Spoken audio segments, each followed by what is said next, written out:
Welcome back, Dragon.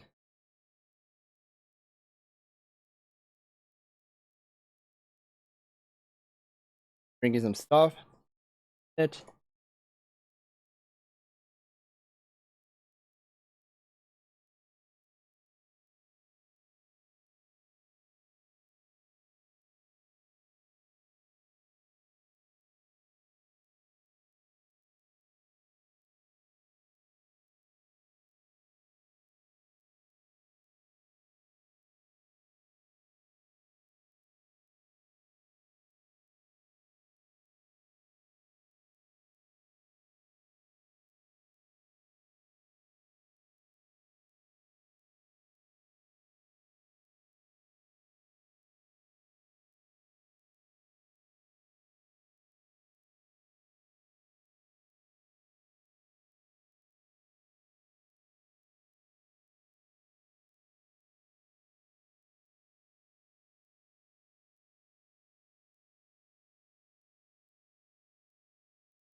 Alright, Dragon. Let's see what this game has to offer. Oh, oh, never mind. No!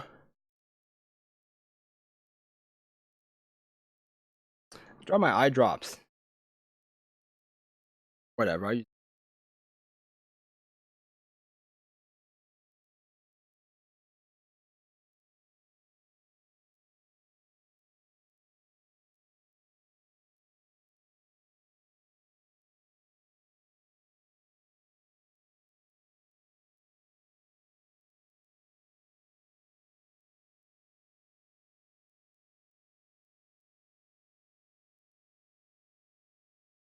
Eye drops.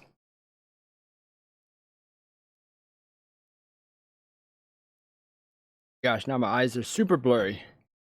Oh no. I think a billion times. Right.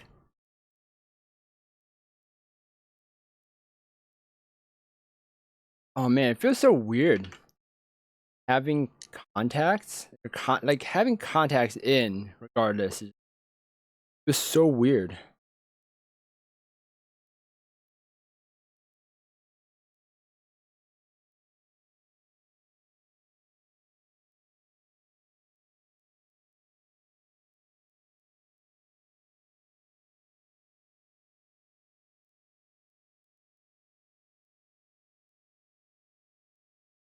Oh,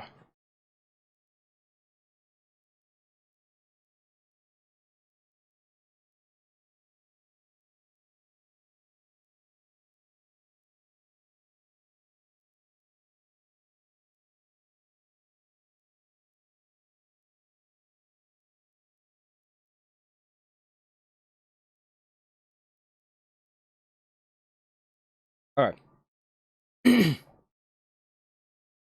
Over the weight.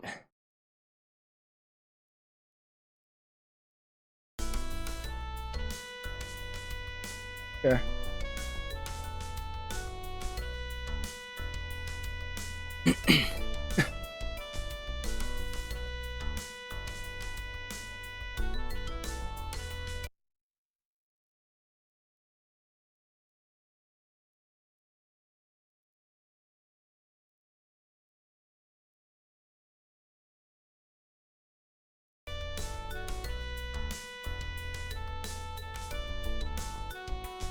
Howdy doody, everybody. My name is KevGuuey, and welcome back to Supposedly Wonderful Future.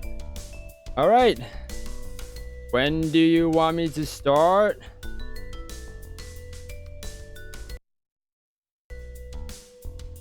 After we finish this conversation, we can be in 2046 in less than an hour.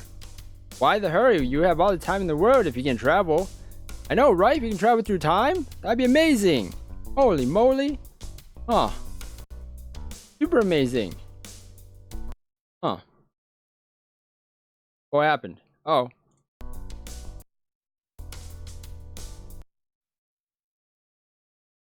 Oh, there we go. So something happened. Sorry about that.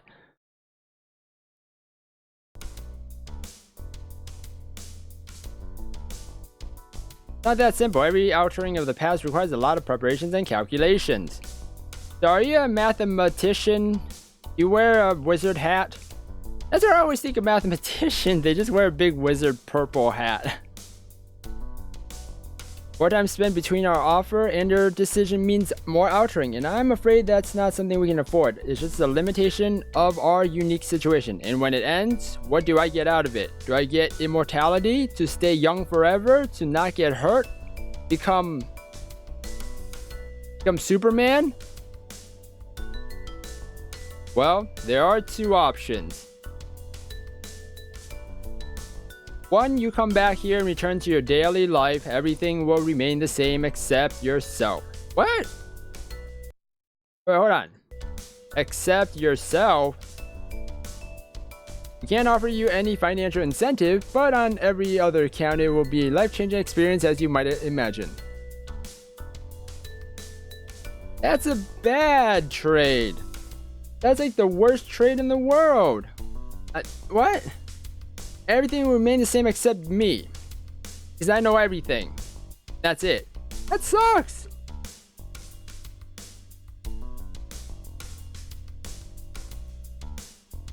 Yeah, literally super sucks. And the other? You have to stay. You can join us in the future where science is stronger.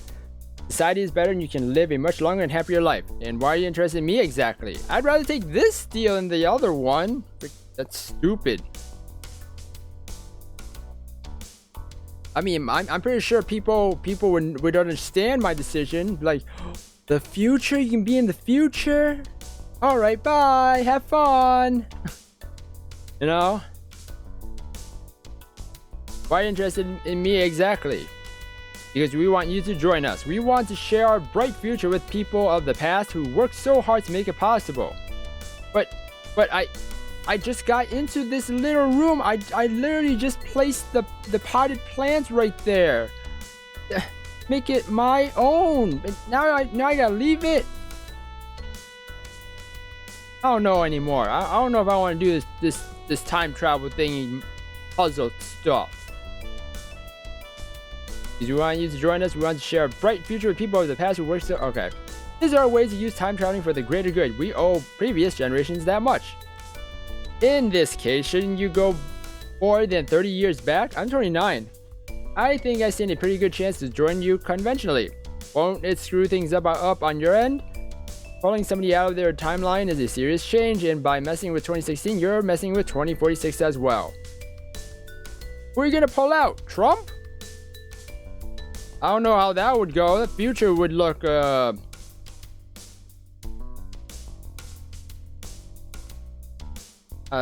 nothing to say. Why me and not some other guy? Yeah, why me, not some other guy? Oh, we will carry on to some other guy once your integration to our society is over, and then to yet another guy. It's a long-term project. Okay, so it seems like from what she just said, it means that that the choice of integrating into their society is always that choice. So she's gonna integrate me and then take some other guy, some other chump, and just integrate him. This is weird.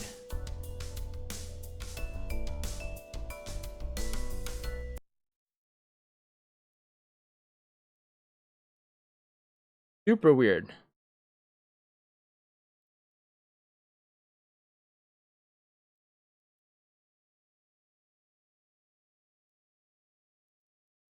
What happened? Why music? Oh, there we go. Oh, jeez, don't scare me like that. No, okay. But it's also a very resource demanding project, so we need to do it carefully. And one person at a time. You're the first. I'm the first of the project. Are you kidding me? In this case, shouldn't you go more than 30 years back? I'm turning. Oh, when it's screw things up for you. How come I'm the first? You must have millions of people to choose from. Yeah. Consider winning a lottery a highly unlikely but statistically possible event. In this case, shouldn't you go? Same thing. You see the 29. You won't? Excuse me? You're no longer alive in 2046. Time traveling is the only way for you to reach it. I'm sorry. You know, I died earlier. How? When? Can't tell you any details. Give information about your future. Life is unsafe. Oh, that's good. Oh, that's good. Telling me that, you know, I'm gonna die before 2046. Oh, definitely. That's gonna put a lot of thought into that. Yeah. You wait. Hold on. Yeah. Don't wait a second, lady. You can't drop a bomb like this and expect me to ignore it. Unsafe. It's simply telling details. Unsafe. But what does it make inviting me to the future? How can you know that? The future isn't written yet. I'm not sure how to react to that. They don't like to steal too many problems and paradigm complexes. I know, exactly. Unless they're parallel universes, then, you know, different timeline, then that's a little different. You know, string theory and all that. That might be different. So maybe I'm going to the future, but not the same timeline as the future. Maybe it's another string, so it's like a parallel universe of that. That's what I think. Alright, now why does he drop a bomb like that? I know, but that's kind of an important part of the story, don't you think? Were you even going to tell me? I was sure you were going to ask, precisely because it's so important. Unsafe doesn't tell details. Safe doesn't make inviting me to the future. How do you know that? The future isn't written yet. No, but some events are more persistent than others. Even if you remove the cause, something else will trigger them, as if the universe gravitates toward it. Your death appears to be one of those events. Thanks! Thank you, lady. Unsafe is simply telling me... Okay. I'm sorry, that was a poor choice of words. What I meant to say is that everything's unsafe unless you spend a lot of resources simulating possible outcomes. Doing that, cascading changes won't spiral out of control. And while we did that for everything directly related to our proposition, we had to leave out a lot of extra things, so I'm quite limited in what I can say. You don't have to react at all, just take it into consideration when giving your final answer. Oh boy. Well, won't this screw things up? It will cause ripples, but not necessarily in a profound way. The degree of uncertainty depends on the person in question. Pulling you out won't change too much, that's why you are a suitable candidate.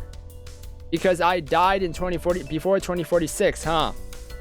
Well, don't I feel like an insignificant speck right now? I'm sorry, I didn't mean it that way. You do affect the world around you, of course, everyone does. I just wanted to say it'd be safe for you make a different turn. I can even estimate such complex stuff. I thought it's supposed to be hopelessly unpredictable. So I'm officially the chosen. Alright, this one. You can, that's the whole point. An advanced computer can build a mathematical model of an incredibly complex situation and then calculate all probabilities. Proper risk management is one of the best perks of our time. So I'm officially the chosen one? Well then. Yes? I still have a few more questions. Of course, I answered the best of it. Don't you have any proof? Are you Illuminati? Are you the Illuminati?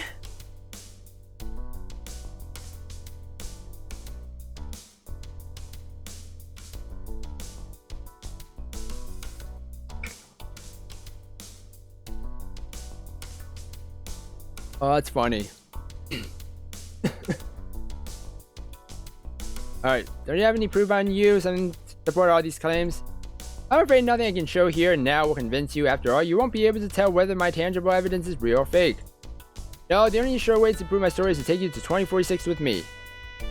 How exactly are you planning to travel back to the future? Do you have a time machine hidden around the corner? No, the piece of technology itself is actually small enough to be lying in my pocket, but we'll have to be in a certain place. The closest suitable location is well within walking distance. You have a time machine lying in your pocket? Yes. That's pretty cool. Can I take a look? Shame, I was hoping for a DeLorean. I'm not sure if I can fit into such a small time machine. How does this thing work exactly? Alright, can I take a look? There's really no point, it's just an ordinary block and a touchscreen. Not much different from a remote control or a mobile phone. That's pretty cool. Glad you like it. Shame, I was hoping for a DeLorean. Possible to design but a bit oversized, also too conspicuous. I'm not too sure I can fit into such a small time machine. It won't be necessary. The only requirement for transportation is your physical presence near the device. You can leave all other technical details to me. How does this thing work exactly? You're asking the wrong person. I know the user interface is aware of potential hiccups and appropriate reactions as well.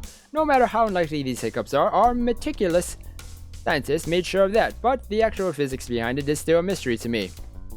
This is pretty cool to have a time machine in your pocket, but you have to go to a specific location? Now that's a little weird.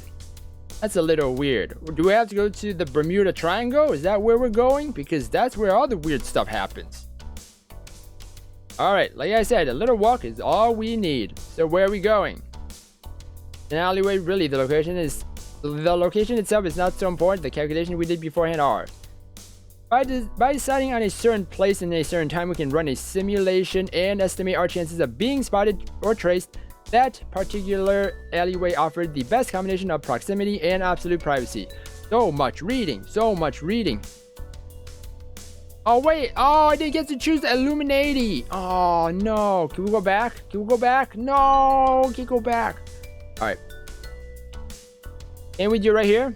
There's no technical limitation, but we might risk having witnesses. There's only one entrance to the building and a CCTV camera placed above it. Someone might notice that both of us walked in but never walked out. I don't know, could have had a sexual implosion or something. I don't know, something could have happened. I don't know, a black hole sucked you out. Yeah, there you go, black hole.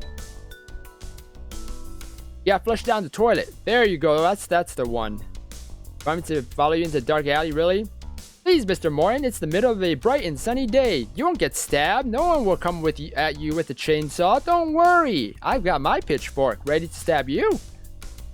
Besides, if I was a common criminal, don't you think I'd try to lure you out with something less wild and more believable? Maybe that's part of their tactics to make up a crazy tale and use my own rationality against me. Man, I am so getting mugged in the alley. Yeah, you do make sense. Nope.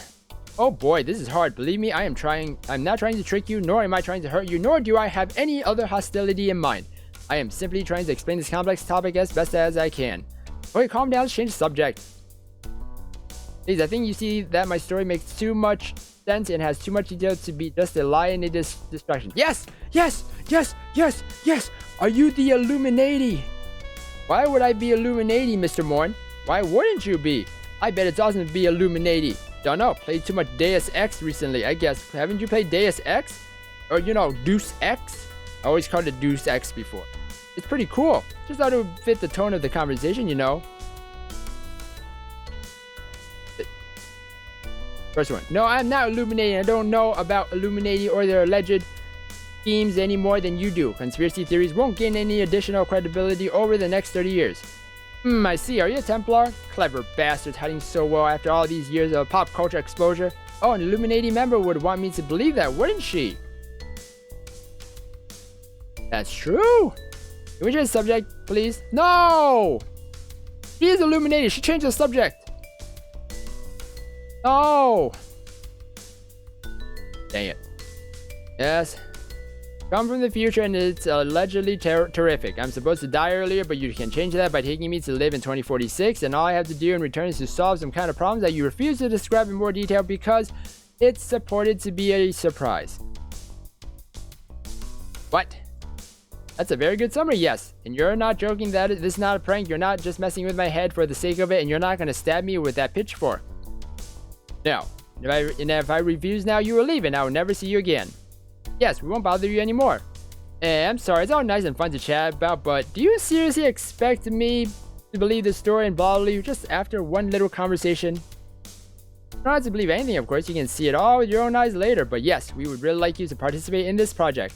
It will take less than a week. After that, the decision to stay or to leave will be yours, and if you still think this is just a wild story, consider it a short detour to prove me wrong. Just a 10-minute walk outside, is that unreasonable to ask? Yes, it is!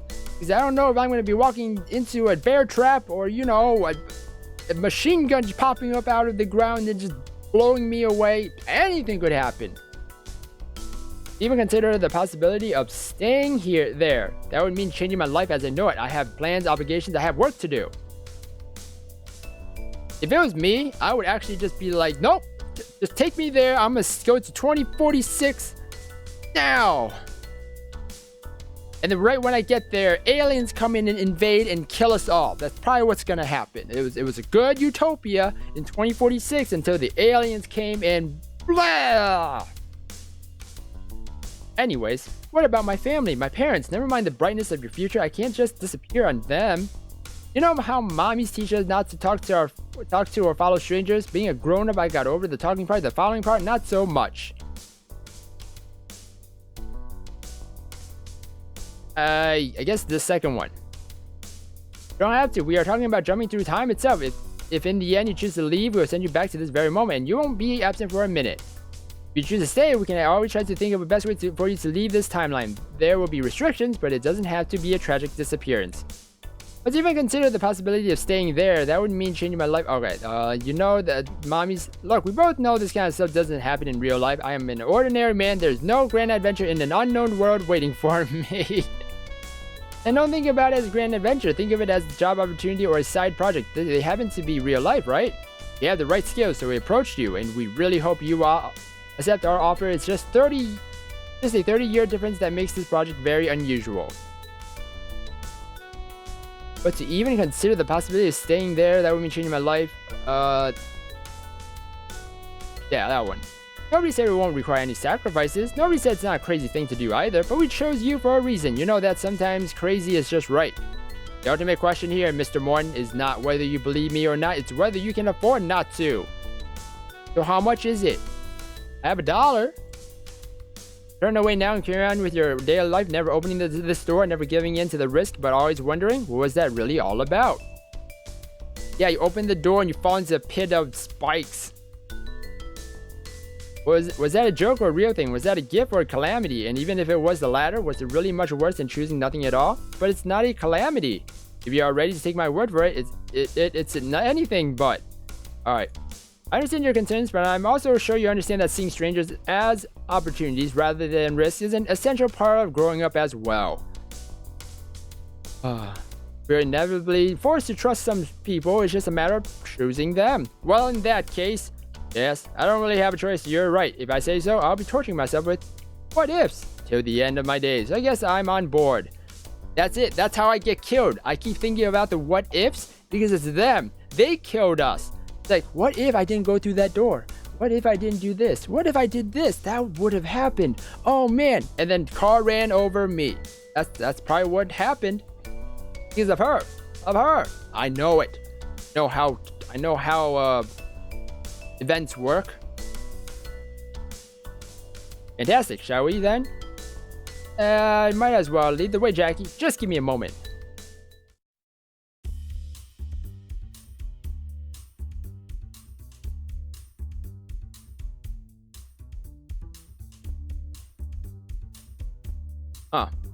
Well. So I'm going to end the episode here, everybody. We will talk to Jackie and go to the teleporting thing in the next episode. So if you guys enjoyed this episode, then please slime that like button and subscribe down below for more awesome videos. Thank you, everybody, for watching this episode, and I'll see you guys in the next one. Goodbye!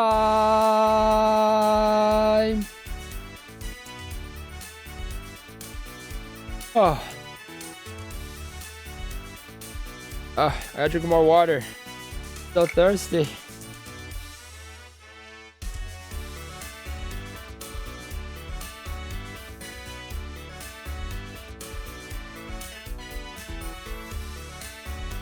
Man, so much talking, Dragon.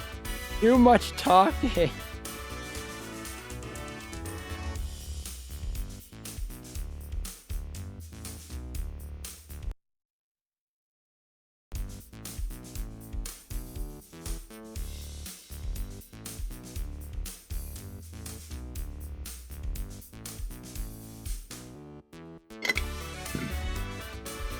Alright, I at least am excited for the time machine though. Alright, let's do it.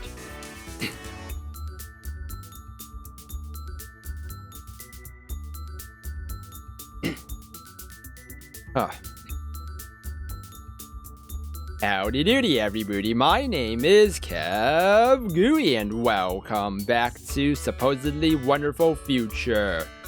Alright, let's talk to her. Yeah, lead the way, Jackie.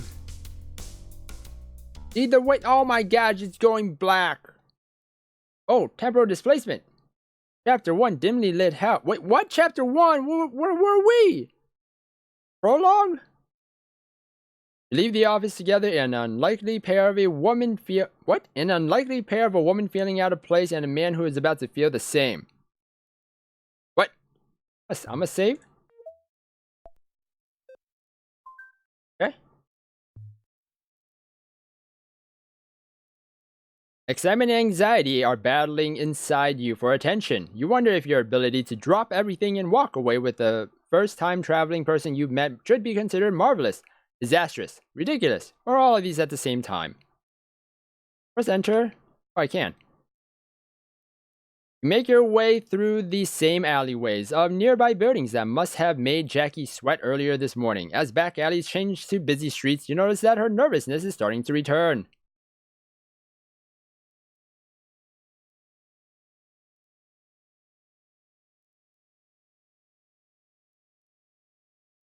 Howdy doody, Liam Murphy. And thank you so much. You're awesome.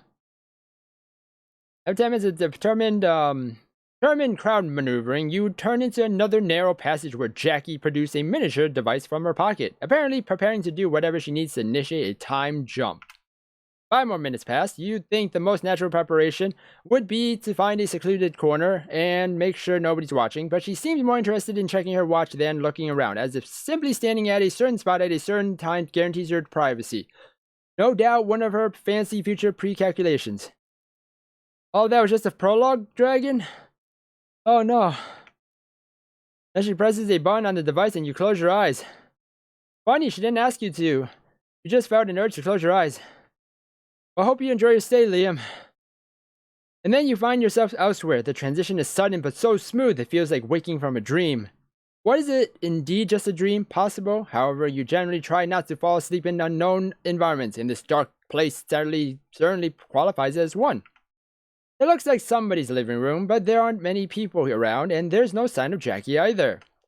As your eyes adjust to poor illumination, you notice 3 separate doorways. Perhaps one of them will lead you to some answers, or at least an exit. Perfect. Alright, let's save again, because I don't want to do all of that again. What's over here? Euthanasia, a peaceful exit, your choice, your story. What? You can live forever, but then there's euthanasia? I saved, by the way.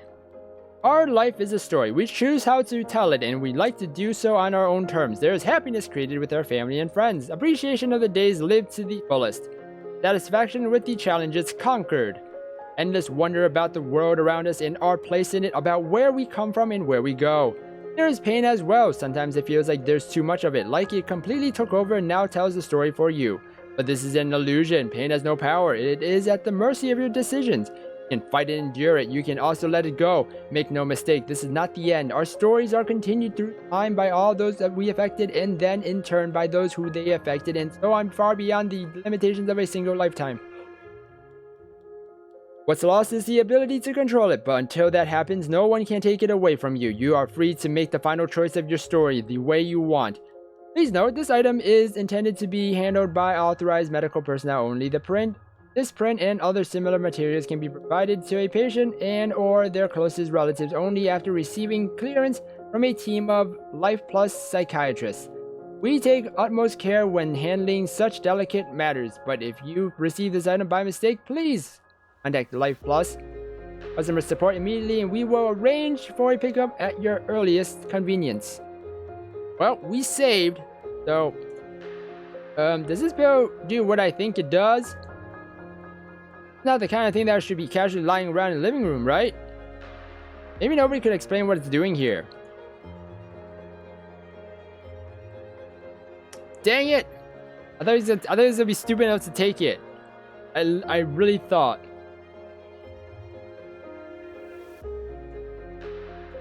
Dang it.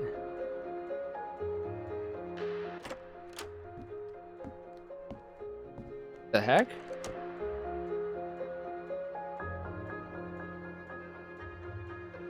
Small figure sitting on the bed looks at you with a curious expression. Hello, hi there, little girl. Girl, what are you doing here? I didn't know that was a door. I thought it was like a closet. Cupboard or something. Hey, girl, what are you doing here? I live here. What are you doing here? Well, there was this woman who invited me to the future, so I went with her, but I guess she was just joking. I have no idea, to be honest. I literally appeared here out of thin air. Probably something stupid. I always end up doing something stupid. I kind of ask myself the same question. You're funny, but mommy tells me not to talk to strangers. You don't have to be strangers. What's your name? Yeah, mommies tend to say that. Not like there's anybody else to talk with at the moment. I know, we can just learn about each other. I'm Mitty. What's yours? Name. Nice to meet you, Mitty. I'm Michael. Candlejack. I mean, it's appropriate. Hello, Mr. Candlejack. Are you okay talking with me now? See, we're not strangers now. Anymore? Sure, we're not strangers anymore. Woo! Okay, well, at least we're friends. That's it. No more! No more, Michael! The spooky house you've got here, Mitty. High electricity bills or something. Do you know if there's an exit around? I need to be elsewhere. Mommy just doesn't like light anymore. That's fine. Is she a vampire? Do you know if there's an exit around? I need to be elsewhere. The front door is in the hall, but mommy has a key. You don't need to ask her to open it. Well, I'll talk to you later.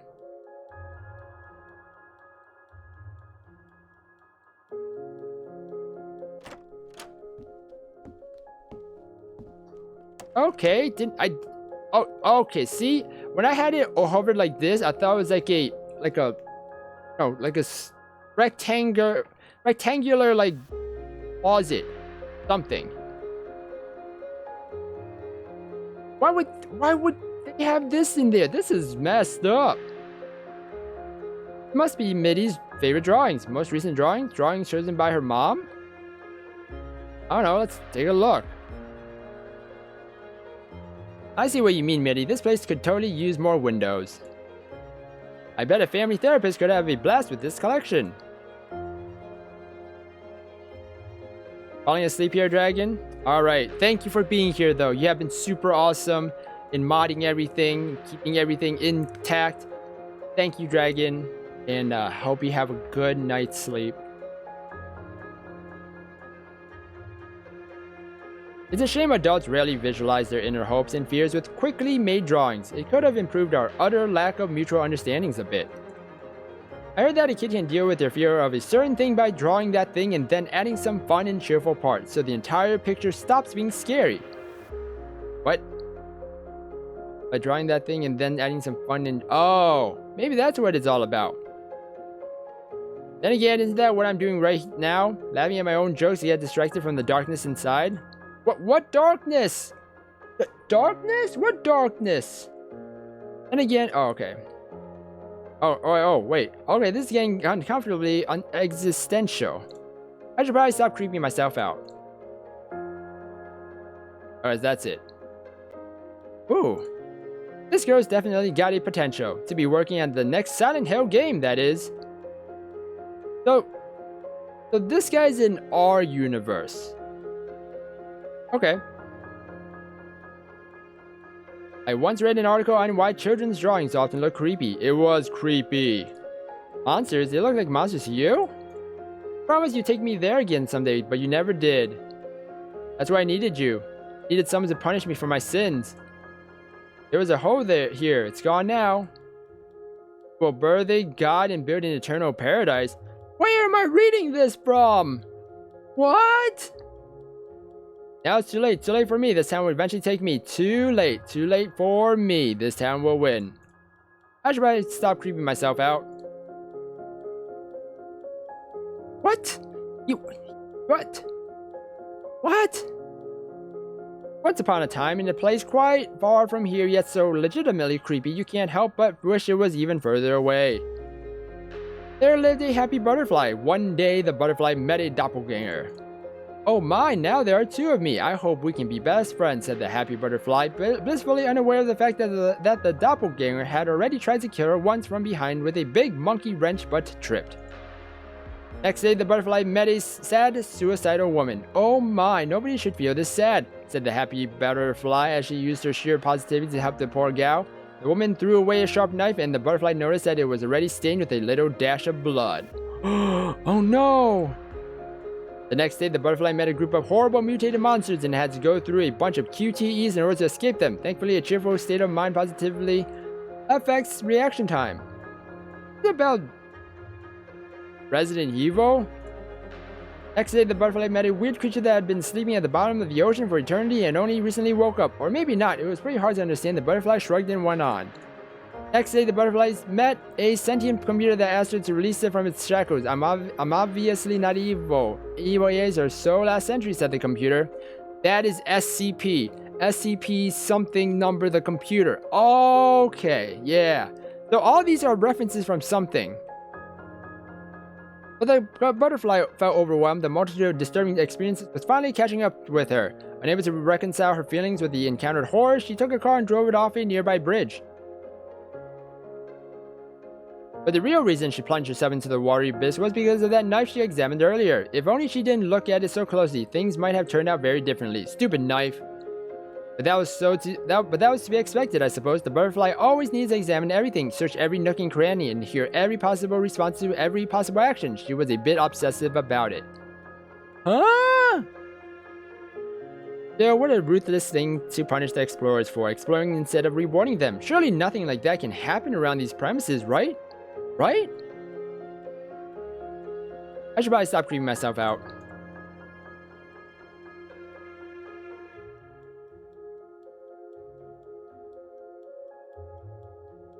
I don't know, I thought there was gonna be like a secret or something. Okay, and go there. Where the mother is? Oh.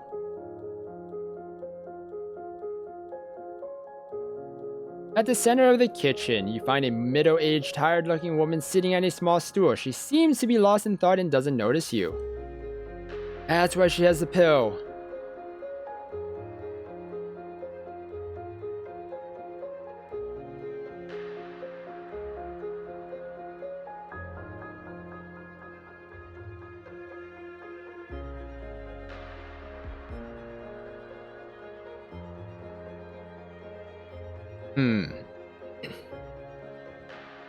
Hello, madam. I'm sorry to suddenly appear here like that. I'm not quite sure how it's happened. Hello? Anybody home? Who are you?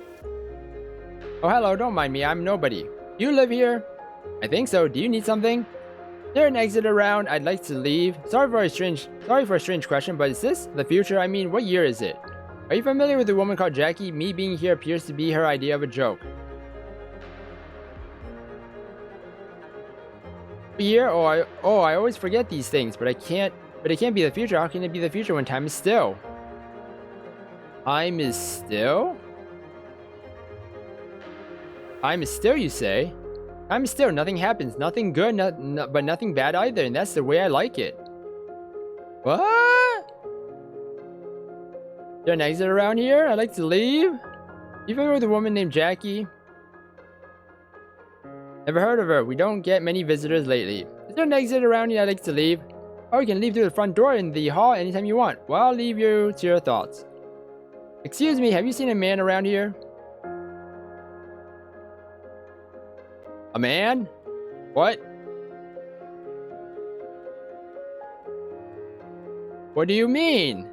This is that I'm waiting for someone, a man for the agency. They promise someone will come to help, so I just sit here and wait. No, no more men around, sorry. To help with what? Do you need something? No, that's alright. Sorry to bother you.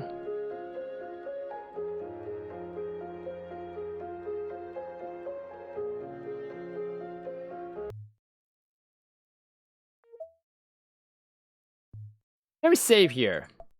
Let's see.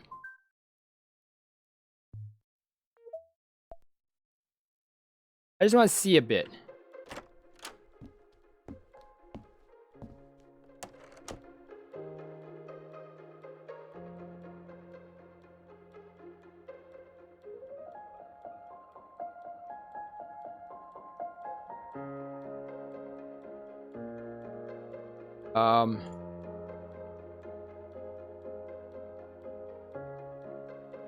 Alright, so it really is nothing. I thought there'd be like another thing or thing. Turns save won't be affected? Oh, no. Alright, well.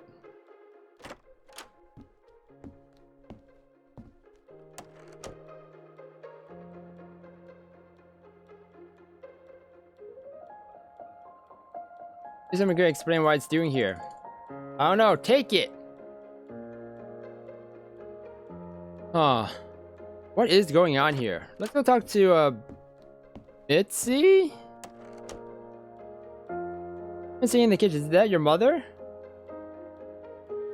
Yep, it's my mommy. I love her. Oh, that's sweet. Good for you. Okay. Only... What? No, nothing. It's alright. If you say... You can tell me anything, you know. I can keep a secret. Mommy wouldn't play with me. Wouldn't even talk to me. I tell her, come on, mommy. Please, please, please, please, please, please, please, pretty please. She just covers her face and starts crying. Maybe your mommy's worried about something. That does sound strange. I get emotional after so many pleases too. That does sound strange. I don't know, but it's boring with her without her. I wish mommy would play with me. Well, I'll talk to you later. Can I ask you something? Sure thing. I made this delicious cake for mommy. Can you give it to her? Maybe then she'll play with me. I guess. Not far to go anyway. Thank you, you're so nice. The little girl suddenly starts to cough in a quite intense manner. You realize now there's something strange about the way she speaks.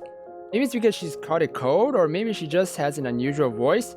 Are you sick? A little, but the doctor said there's nothing to worry about. It will be over before I know it. Well, let's see that cake you made. Oh, right. The girl gives you a circular box full of meticulously shredded paper colored with different crayons. does look quite festive, though certainly inedible. What a beautiful cake! I'm sure your mommy will be delighted to have it. Don't you worry, girl. I'll feed this to your mommy in no time. Splendid. Well, I'll be on my way. Thanks.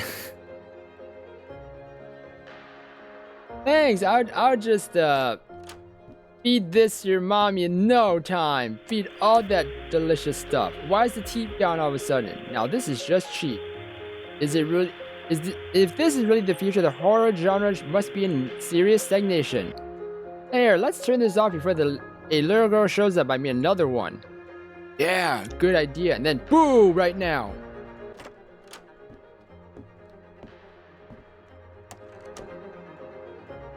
You need something else? I met your daughter. She asked me to give you something. I met your daughter, and in a stunning turn of events, found myself to be her errand boy. She made you a gift. Was it you who turned the TV on? TV? Oh yes, I mean, it's programmed to switch on at a certain time. I used to watch this show, but recently it's been only static. Or maybe it's just me. Yeah, maybe. Something else? Your daughter, she asked me to give you something. Your daughter, in a stunning turn of events, found myself an errand boy. What? No, wait, what? She is your daughter, right? She? Oh no, I mean, yes, I mean, you don't know whether she is your daughter or not? No, is there something wrong with her? No, not with her. There's something wrong with this whole place, but I seem to be forgetting what. Yes, everything is so unclear. Okay, now you're getting legitimately creepy. I'm sure proper illumination will cheer the place up. Unclear is an understatement. Your house is so dark I can barely see my own hands. Oh, sorry, I'm such a terrible housekeeper. It's just that they said someone's gonna help, so I'm sitting here and waiting, not much else to do. Will we take the gift or not? What gift? The same gift I mentioned a moment ago, the gift your daughter made. Here, see, it's a gift. Your daughter worked hard to make it. Hold out the girl's creation. The woman stares at it for a moment, then reluctantly takes the box. Looks inside with a pained expression, a mixture of fear and disgust on her face, as if her mischievous girl could hide a cockroach there. Something tells you she's not going to enjoy her cake very much.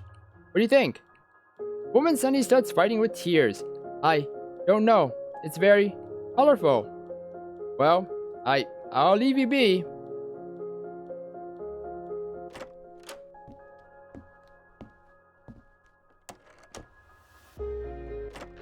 Okay.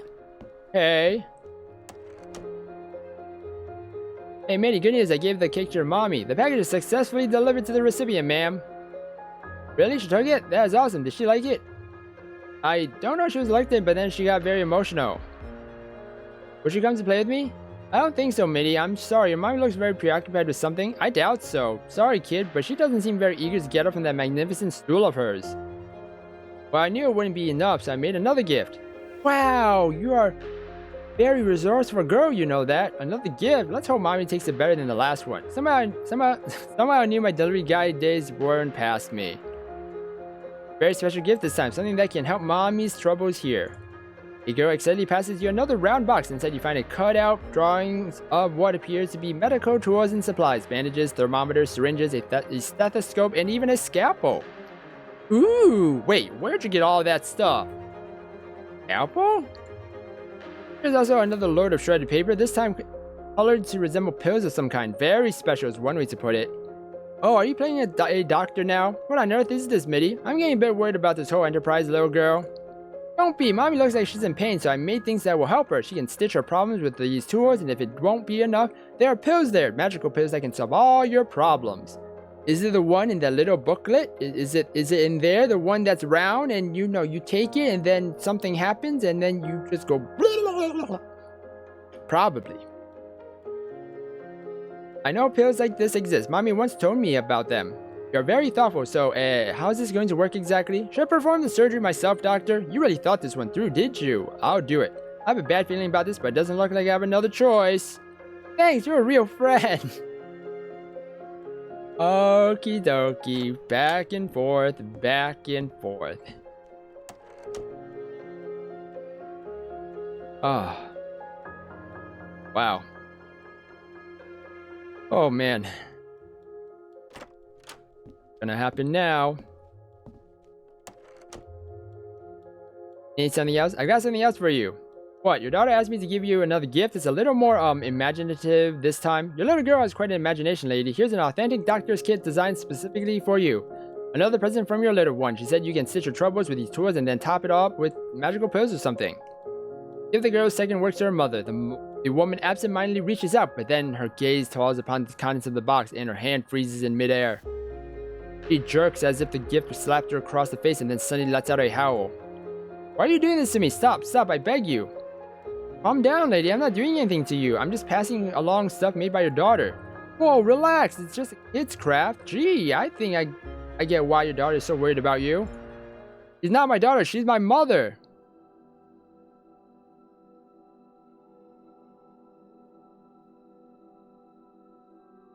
Huh? That was a huge dump right there. A big pile of dump just landed right on me. What? Excuse me? Is there something I don't understand, or are you just messing with me? What? She's a little girl and you're a grown-up woman. How can she be your daughter? Really? How crazier can you get? She's 10 years old tops. Look at her. Get a closer look. She's no little girl. She's an abomination. All right. Calm down. I'll do as you say. It's hard enough without you wailing and yelling. You're insane and I need to get out of here. Fast. Maybe your daughter can still help. Fine, I'll humor you, but this madness is seriously getting on my nerves.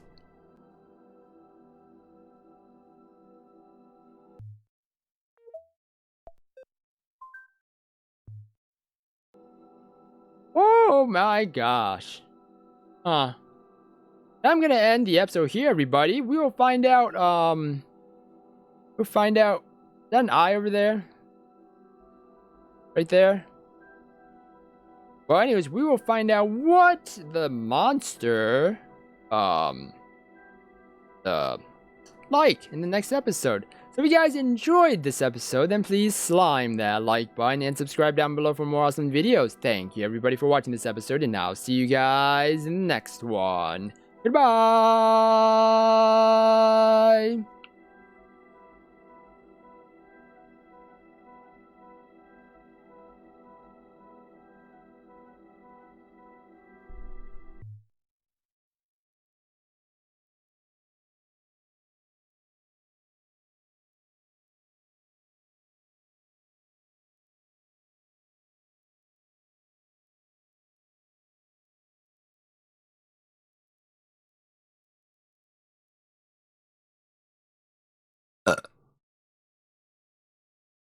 Oh, man.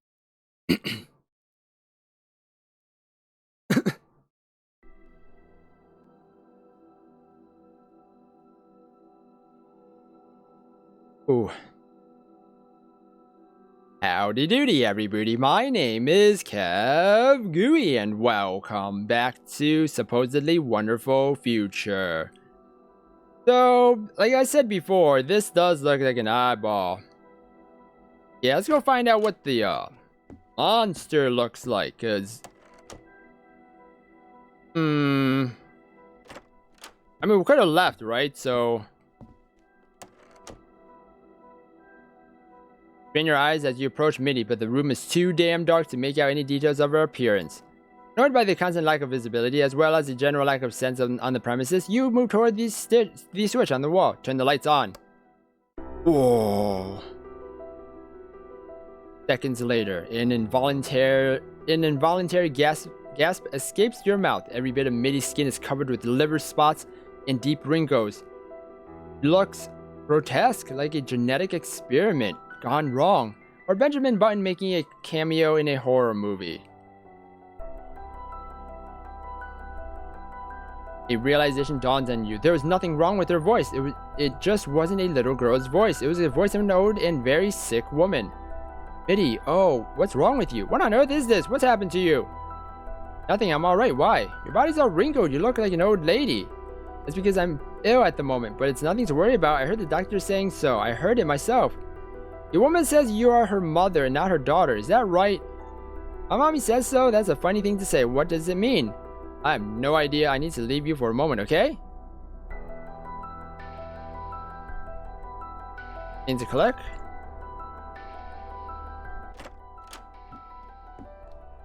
What the hinky? Getting spoopy. But lady, you've got some explaining to do. Why is your daughter covered with wrinkles and she is not well? Is she really your mother? What happened to her? Is seriously ill. A late stage of Alzheimer's disease. Oh, that's not good. Alzheimer's sucks. My grandpappy has it. Okay, even if I believe it for a moment, how can Alzheimer's disease convince someone she is a little girl? Alzheimer's? Isn't she a bit too stable and convincing for Alzheimer's?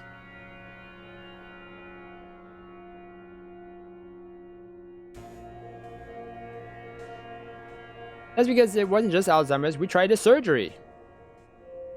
They can heal all kind of terminal illnesses these days. Well, not Alzheimer's yet, not officially. Still in the testing stage, but it's open for public if you're willing to risk it. They said there's 90% chance of success. That's as good as certain, right? Well, strictly speaking, it's not. It just means 90% chance of success. I assume the surgery failed? And what kind of crazy surgery was that to have such high side effects? And before the surgery, she wasn't a little girl before? But why stop talking with her altogether? She may be delusional, but she's still your mother. Oh my gosh! So what are you going to do now? I found a strange pill in the living room alongside a booklet with euthanasia. Do you know anything about it? I need to think. I'll be back. I know the doctors talked a lot about that, but how can you worry about statistics when your mother fades away in front of you? And I assume the surgery failed? Yes, it is beyond repair. The doctors don't know what went wrong and can't do anything about it. What kind of great surgery was that to have such side effects? Brain surgery, and they are not side effects, they are results of failure. What can you do with a lab rat when the experiment goes wrong? Throw it away. That's horrible. I mean the people thing, like, wow, just throw a person away, just whoop. But yeah, it does suck for the rat too. They didn't want it. Before the surgery, she wasn't a little girl before? No, she was just fading, not recognizing me, forgetting things, forgetting how to talk, drifting away. Well, then it was even worse, right? I mean, at least she's all cheerful and innocent now. No, it's more horrible than ever. She's delusional and she acts like a kid. I hate kids. What? Well, why stop talking with her altogether? She may be delusional, but she's still your mother. No, I simply can't talk with her. It's a mockery. She's a kid and I hate kids. Okay. Why would you hate kids? Because they are a burden. They scream and shout and poop and pee and get sick all the time. They destroy your health and damage your psyche. They bleed your parents. They bleed their parents and then throw them away. That's not true for 80%. Maybe lower of the society. Probably 80. I would say 80. Don't do that. Wow, I'm feeling repulsed right now despite all your troubles. Isn't that a bit too much? You were a kid once too. Finally, somebody says out loud what everyone is thinking. The only reason why we raise kids is because we need to have someone replace us after death and keep the human race alive. But we're practically immortal now. We won't have to worry about kids much longer. So what are you going to do now? Nothing, I'll just sit. They said the man from the agency can't help me, but there is nothing left to do. If he comes, I'll recommend him to sit down too. I found a strange pill. Euthanasia? I tried to get us a euthanasia pill, even one, but the doctors wouldn't let me. They have dozens of chemicals that can kill you peacefully, but they're very good at controlling who gets them.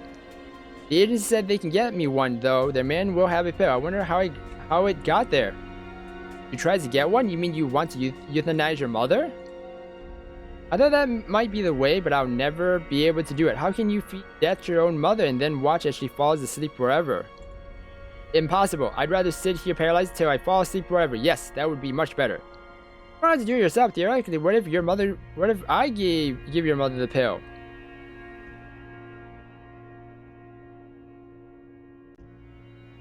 I don't like these choices. I don't like these choices one bit.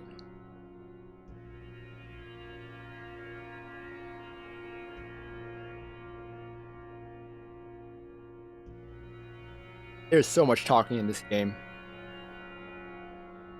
I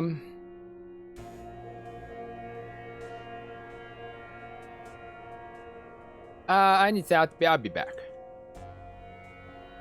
That does look like an alien eyeball right there. See it?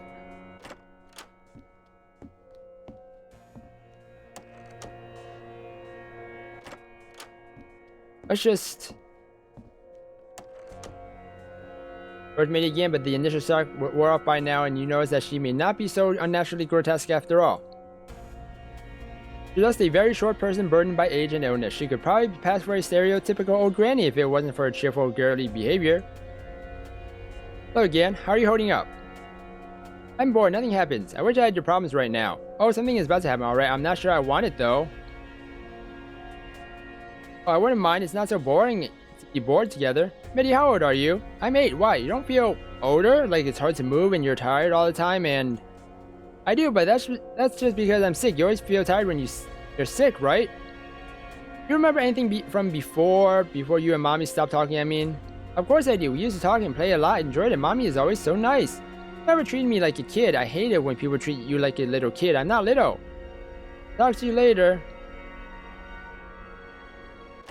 Okay, so she doesn't like to be treated like a kid. So maybe she could just not treat her like a kid. Oh, of course not. It doesn't matter who gives it to her. It's just wrong. But you have to decide something. No, never. I can't decide. I won't decide. I will just sit here till it all works out by itself. Yes, it all works out in the end somehow. Stupid one, don't you realize this has to end one way or another? You can't just sit. You'll both die if you just sit. That would be the worst way.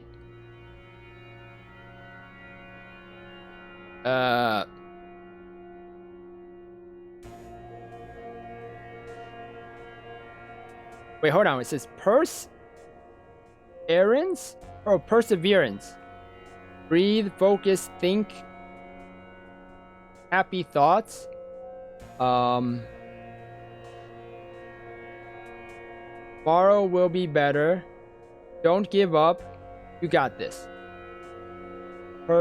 Errands. Breathe, focus, think. Why thoughts do you tomorrow give God what you be up this better.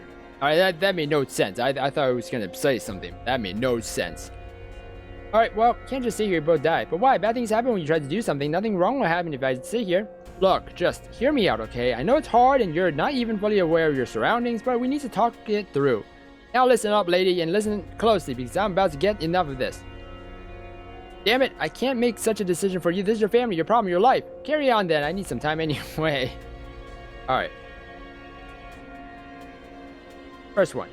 Yes, I think you should go there and play along. Pretend like she's your daughter now. I think we should give your mother the pill. I can do it myself. It's better this way. I can't. She thinks she's a kid. I hate it. She's not a kid. She's your mother and she needs you now more than ever, isn't it? What being family is all about? To help each other no matter what? No, but no, please. It's too hard. It is hard. It is horribly, unbelievably hard. I think it will be a torture. I can't even fathom how you feel, but it's a torture you need to endure together, like a family. Please, oh, I beg you, please. She would have been proud of you, a daughter that never abandoned her until the very end. Nobody could wish for a better daughter. Oh my God, I'll try. Thank you. Now just be careful, one step at a time. Whoa, thank goodness we didn't use no freaking pill. The woman rises up from her stool with a huge effort and starts to slowly move toward the kitchen door, shaking badly but still maintaining her balance. You consider giving her a hand, but then conclude it might confuse and weaken her even more. It seems to you that each step takes a year, that by the time she gets to the bedroom, you will be as old and wrinkled as her mother. Then again, after she talks about the future in your office, a sudden change of scenery and this place's emotional turmoil, your perception of time is too messed up to give it any credit. And she's gone. Do a save.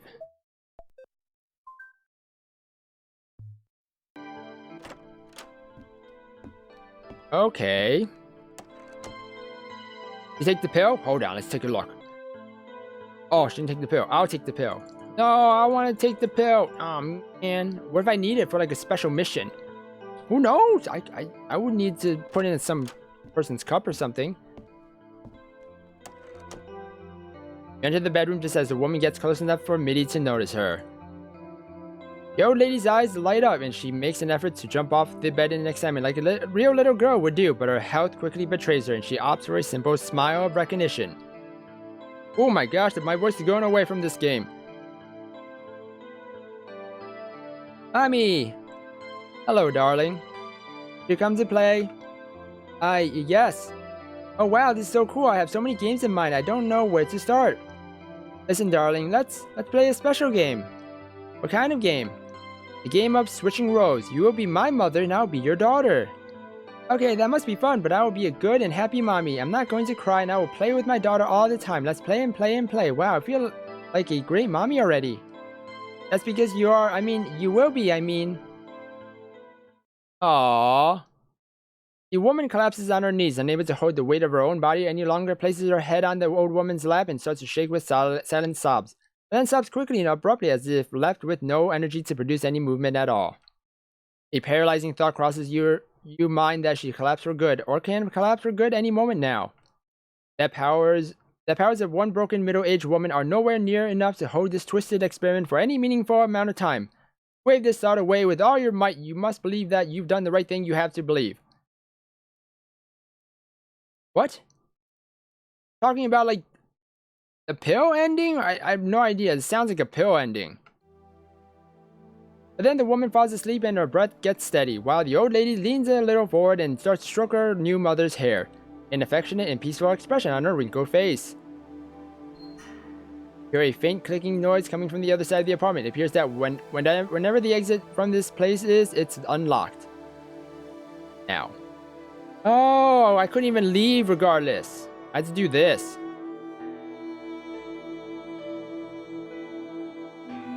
Thing. Well, have fun. Be a good family.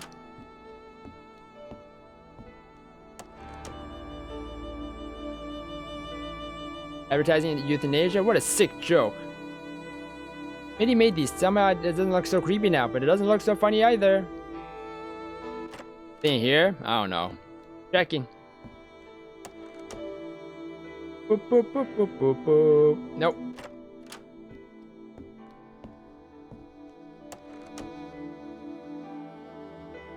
Right, press spacebar. Oh man, I thought I was gonna like hint at it. I just want to check. Anything? Anything? No, no, no, no more talking to me. Oh. Well, that's sad and kind of weird at the same time, you know. Huh? How does that happen? Weird. I wish this teddy was the heaviest thing this girl ever had to carry. I wish it was so much. I wish it so much right now. Sometimes wishing for time to stand still is not such a bad idea. That it? Oh. I wonder if these shoes are gonna be used anytime soon, if ever. Alright. The front door is open. You are free to leave this place. Step out. No, we're done. We're done with this place. Screw this place. This place was... meh. Walk through the door and out of the building to find that the world outside looks just as dark and eerie as the 4 rooms from before.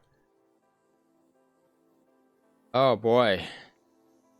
A silhouette of what appears to be Jackie nods and waves its hand towards a car so blurred it surely won't be able to take you anywhere. You take a seat anyway, and much to your surprise, the engine roars to life. Shadows of skyscrapers starts to pass by behind the window, but all of them are just different variations of the mother-turned-daughter and daughter-turned-mother swirling in crazy dances. Excited to welcome you into their household as a new family member. When the dimly lit house finally gives way to reality, you find yourself staring at a city skyline through a window wall, apparently at a high floor of some building. Jackie stands nearby looking tense but much more composed and determined that she was back at her office. It appears she is ready to answer a lot of questions and prepared that some of them won't be nice. Whatever happened to you was part of the plan.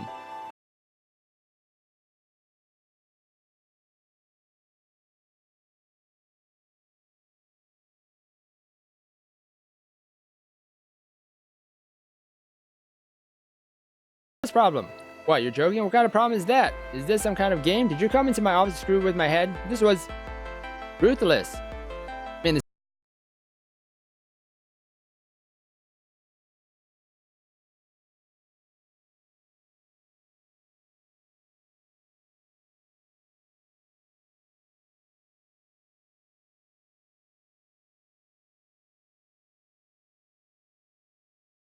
Head. No, I came to your office to invite you to the future. You agreed to travel and then you did. Oh, that's funny. Maybe I'm just a little bit confused because you promised a completely different thing. I agreed to solve your problems even though you refused to tell me anything about them. What an idiot.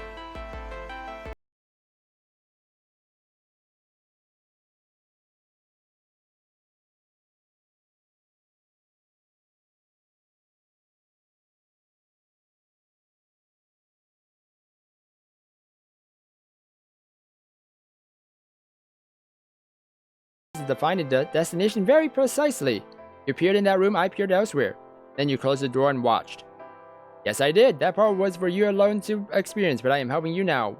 We will get closure together. But why did you throw me there straight away? Why not explain things first? Because real problems don't wait till you finish a tutorial past a briefing. They come and punch you in the face, and then they stay with you until unless you solve them. What? Who just comes up to you and punches you in the face and then waits for you to solve a puzzle like a Rubik's Cube? Let's solve it right now!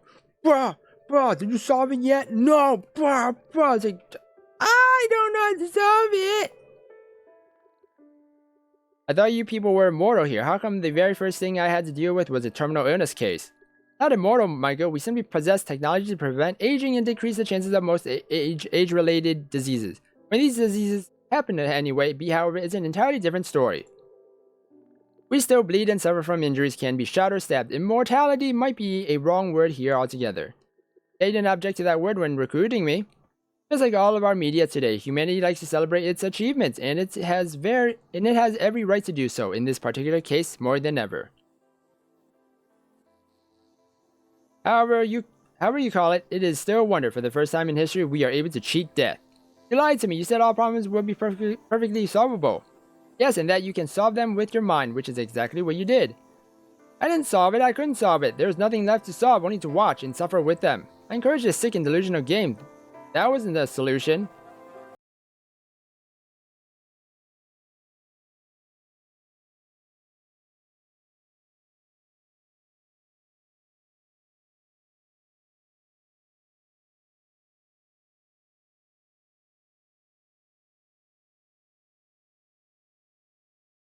No, I know, right?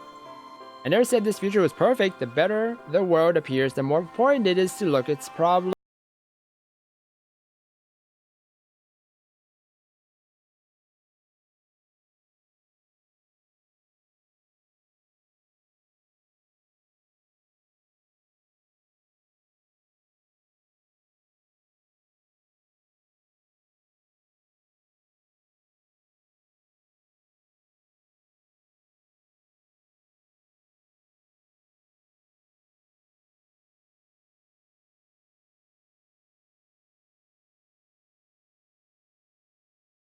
With years, we've come to appreciate that.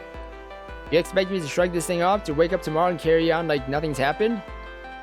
No, but we expect you to keep functioning, and we'd really like you to unload emotional baggage between the problems, so you can face each one of them with a clear head. I know it's a big thing to ask.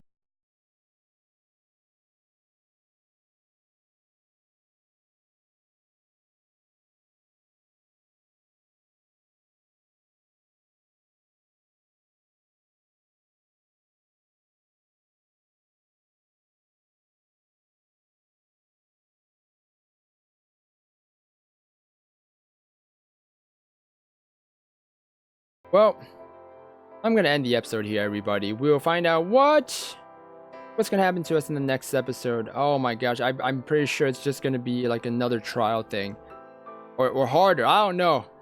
But I hope you guys enjoyed this episode. If you guys did, then please slime that like button and subscribe down below for more awesome videos. Thank you everybody for watching this episode, and I'll see you guys in the next one. Goodbye!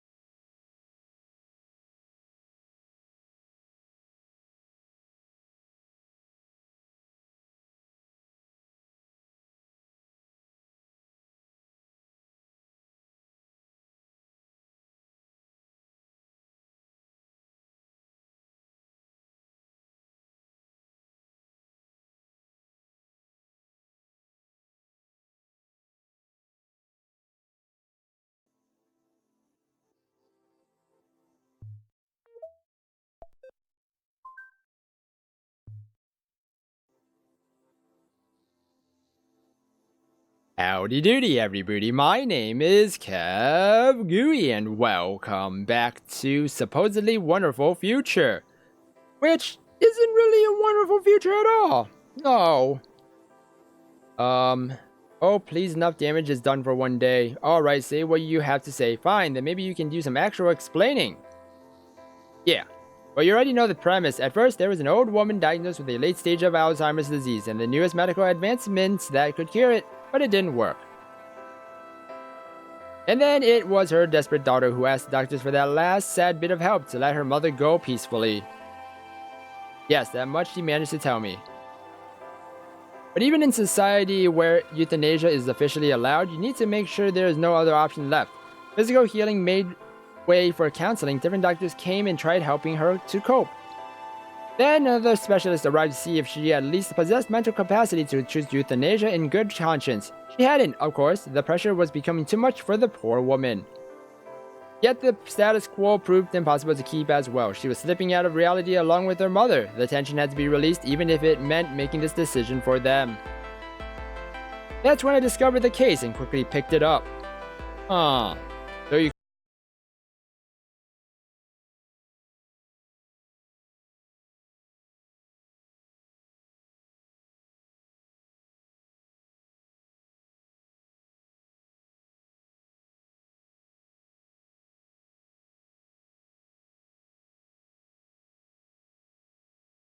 the corporate power to intervene. There's no denying that. Force you to do the solving so you can learn from it and we can learn.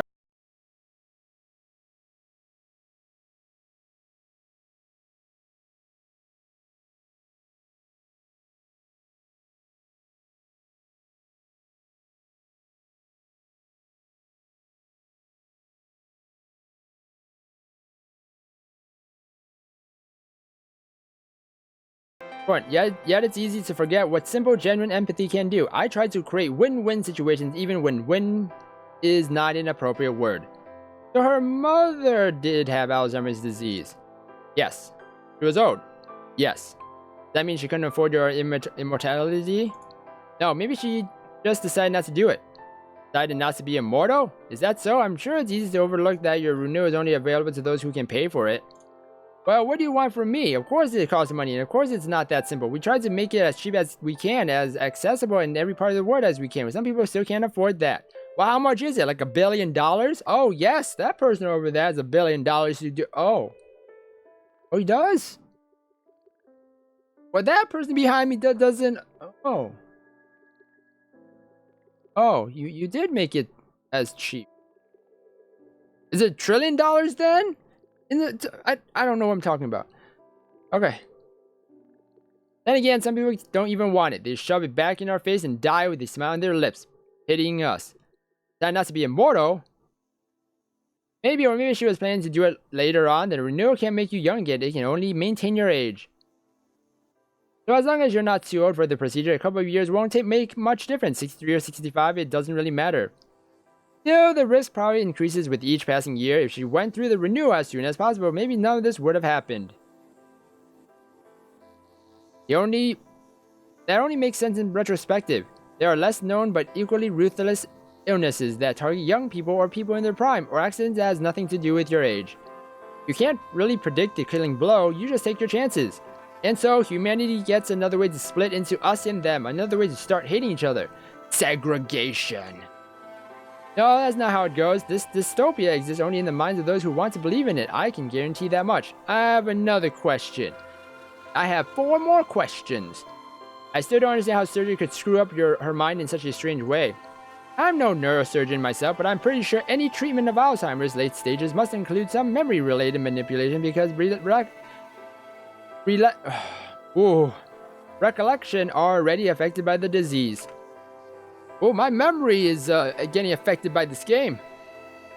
Some say it's still a volatile process that can, in rare cases, spiral out of control and just unhinge things instead of ordering them. But then again, a human mind always tries to make sense of stuff, even if working with plainly irrational data. Whatever mess of memories the failed procedure left her in, being a little girl is probably the most rational conclusion from the pieces available.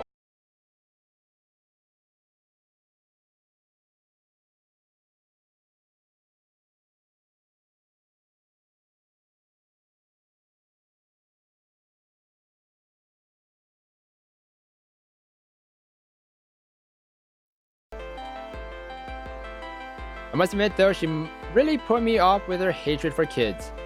Oh, I can give you some context for that. She has a grown-up son, but their relationship's a mess, and they haven't talked a single time in about 10 years.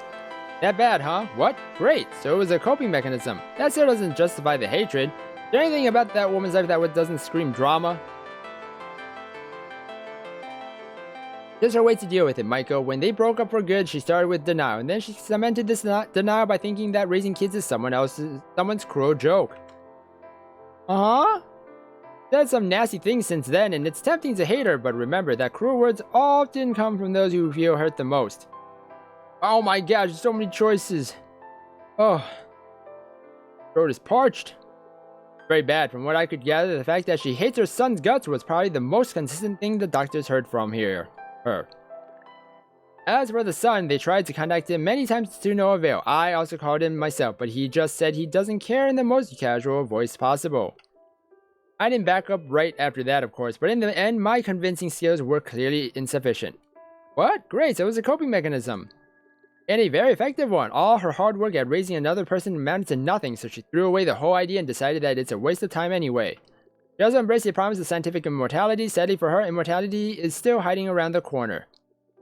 Is there anything about that woman's life that doesn't scream drama? Oh my god.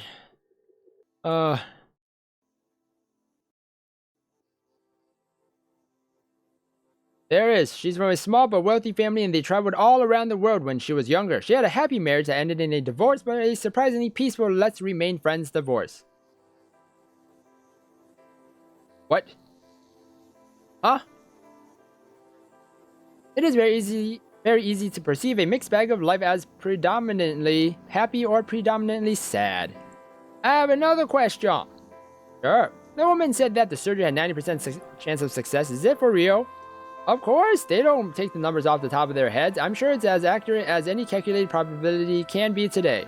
Are you sure? There are very precise computer simulations of medical procedures to give you a representative sample even before first volunteers come through your door. It means that 9 out of every 10 patients are cured, nothing less. But that's really unlucky. Oh, that's the 1 out of 10. Mathematically speaking, it has nothing to do with luck. Speaking as a human being though, yeah, it sucks. But our doctors make sure to carry the message across. They will never accept anybody for experimental treatment unless they completely understand the meaning behind the numbers. That woman knew the risks.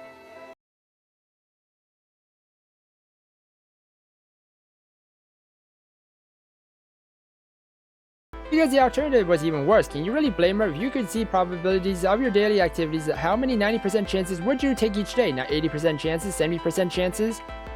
People are going with such risks all the time, and then some. We just hope that the dice roll favors us, but it doesn't have to. The dice doesn't care about us at all. Well, maybe there are forces behind the dice that do. Yeah, probably is a bitch. Oh yeah, but apparently even they decide not to help her. So what happens now? Now we can try to relax. One of our employees will come and show you the way to the cafeteria where you can experience our fine futuristic cuisine, which is just a small block. It's brown because it's mixed up into doo-doo, and then lots of nutrients in that doo-doo. So you gotta eat that block of doo-doo.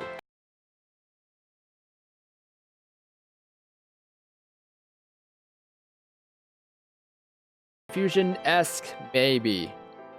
See? I caught on.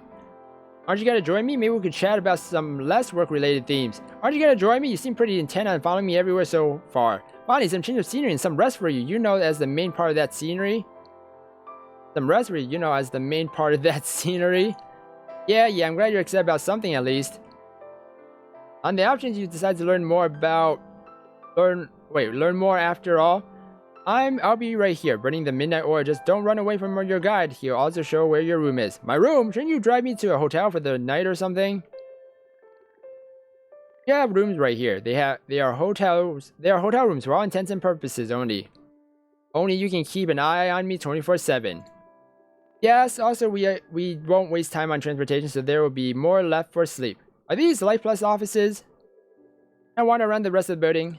Yeah, we're currently at the 29th floor of our corporate headquarters. This is our base of operations for the rest of the project. Here we can just discuss our work in the evening and have briefings in the morning. There will be some of the latter too, I promise. And I wander around the rest of the building. Oh, sorry, you only have access to this floor and the floor below, where your room and the cafeteria are. I can just press a different button in the elevator, you know. You certainly can. It will scan your fingerprint, check it with our system for security clearance, and refuse to move. Man, I feel like a prisoner here, doing puzzles. What's with this? Is that what it's meaning? I'm a prisoner here? How do you even have my fingerprints? You took it from an old database, something about a trip to Brazil. It's not easy to exist in the 21st century without leaving your fingers behind. But they said they'd delete them after the visit. I imagine they tried, but you know how hard it is to completely delete something. So I'm safely locked up at all times.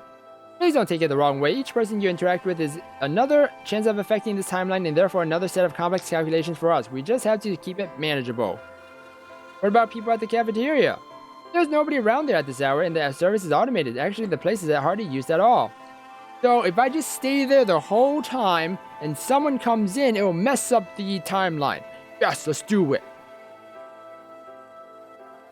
I don't remember which one of the execs insisted that folks from the top floors need their own place to chow, but clearly it wasn't a very good idea. Yeah, right. Oh, there's also an access point in your room so you can go online if you want, read the news, visit websites. There's one daily newspaper report in your favorites. It's reasonably good. Better than my convoluted explanations anyway.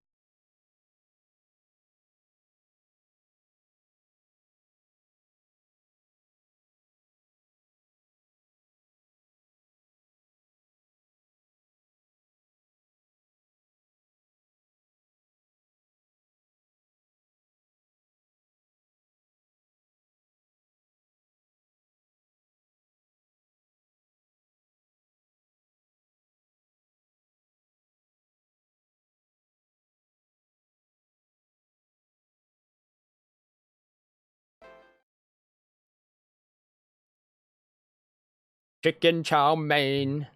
Dave. Chicken chow mein. Yummy, yummy in the tummy. Chicken chow mein.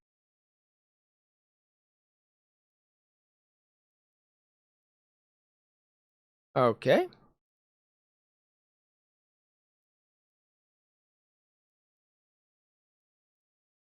Okay. Sorry, something happened.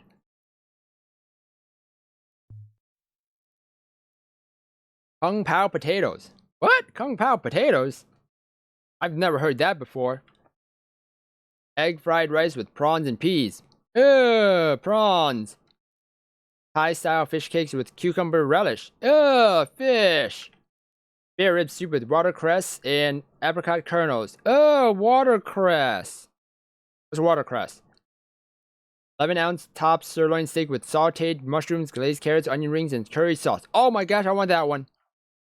Yes, it's all much better reading than a certain booklet about a certain medicine that's still assaulting your mental well-being somewhere deep inside.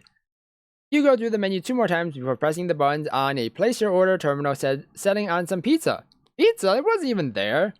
The next 30 minutes pass in contemplative chewing as you dine alone in a hall full of unused tables.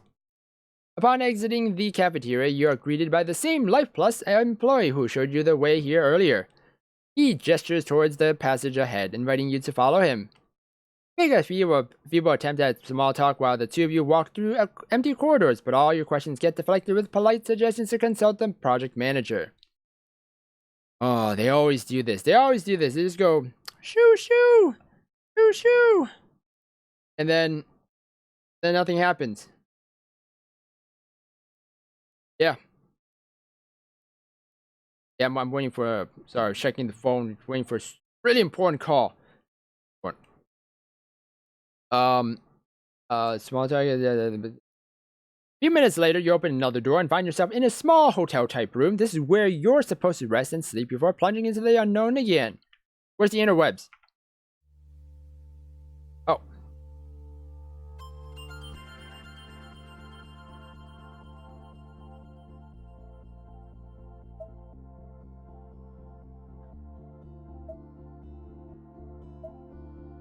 That it? Okay. I like how down-to-earth the future of design turned out to be. It's always nice when the future of aesthetics is recognizing the real values in life. Waterfalls and rainbows may be pretty, but they seriously lack nutrition value.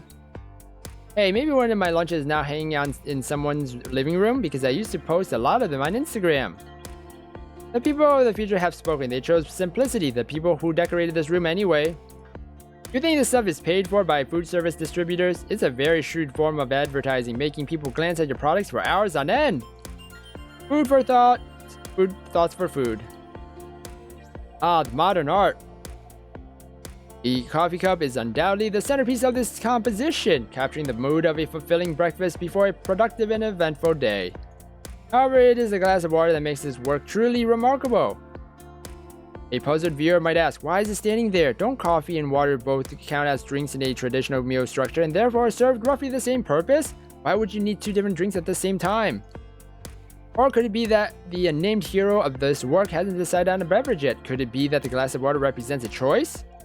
This morning cup looks inviting and alluring, but does your body really need caffeine right now? Is that fleeting surge of energy worth disrupting your inner clock for? The nature spent millions of years perfecting circadian rhythms, and now you're going to mess with it just to feel a bit less sleepy? Holy moly, so much! Perhaps we should learn to listen to our bodies and respect their phases instead of forcing them to keep up with the frantic pace of modern society.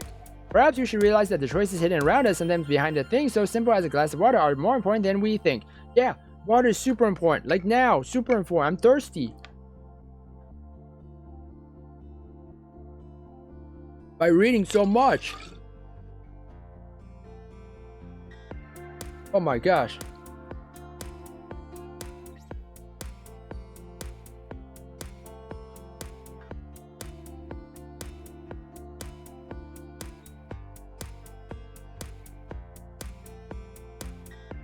This is refreshing in a number of ways. Oh my gosh, finally. Let's check the interwebs. Ooh.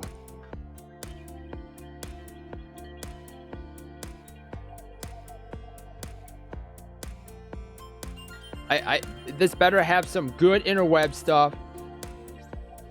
Oh my gosh, I'm reading this. The Daily Insight.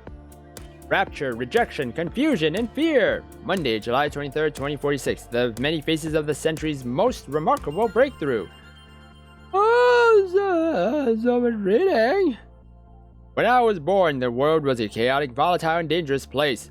We were fragile creatures susceptible to abrupt and sudden ending. Accidents happened, diseases emerged, wars struck.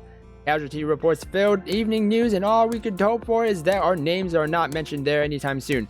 Some were lucky, others not so much. Tomorrow was a mystery, fairness, a naive concept.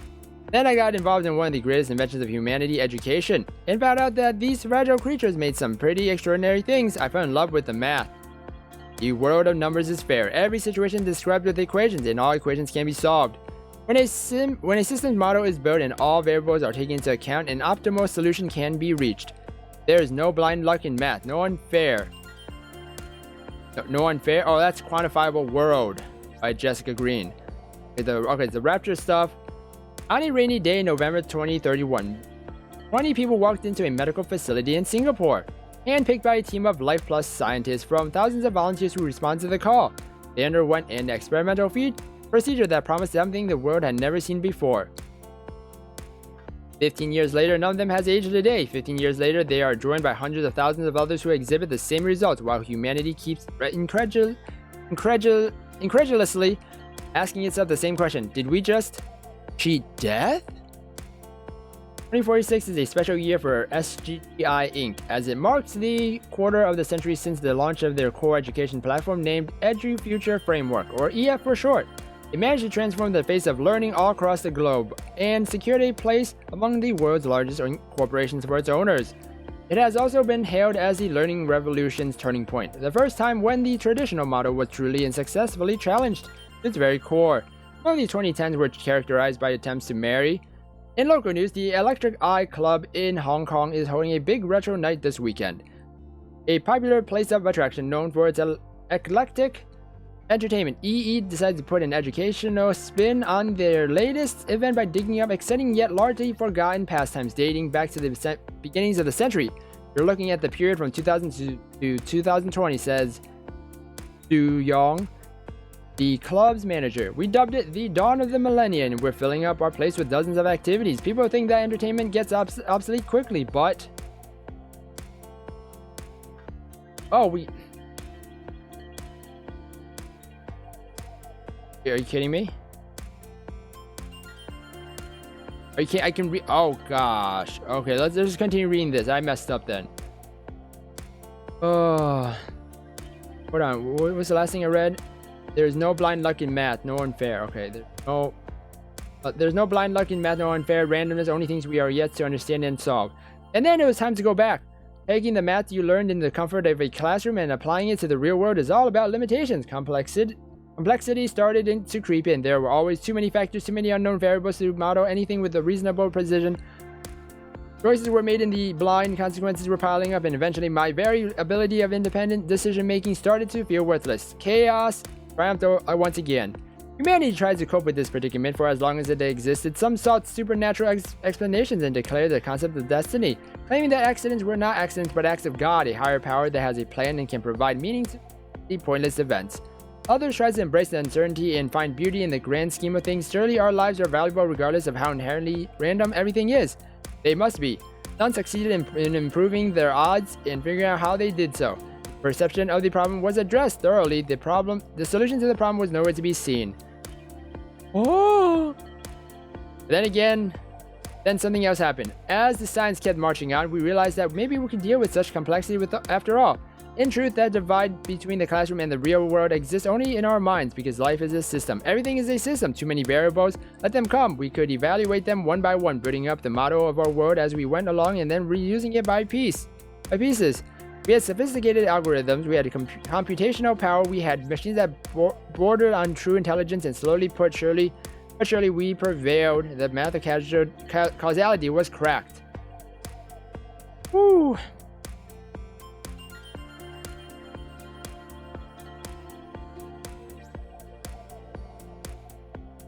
It didn't happen all of a sudden, of course. One should know that there was no eureka moment, only years of careful and continuous research, and it wasn't 100% complete either. Since science would not be science if it wasn't ready to accept its limitations, but for a mere kid like me who had already forgotten most of our numerical analysis, it sure looked like somebody hit a switch and let the light pour into the room. Suddenly, probabilities became a part of everyday life, just like time displayed on your phone or a number of calories on a pack of that delicious snack. Checking your chances to have a safe ride home or to get stuck in a traffic jam, or even to pick up that pretty girl next door was as mundane as checking your emails. Okay, you know what? This is what I'm gonna do. I'm gonna pause here, guys. Pause here if you guys want to finish reading this stuff. This is so much stuff. Oh my gosh! You guys can pause it. I'm just gonna let you guys see it. But yeah.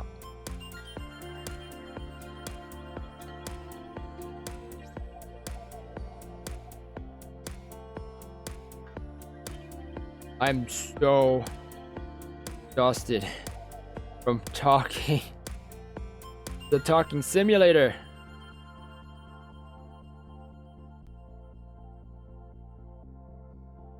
Wow, this is a very long article, guys. You guys can definitely read all this. And there's 2 more articles after this. I didn't know it was going to be that long, actually, to be honest. Oh, it's this one.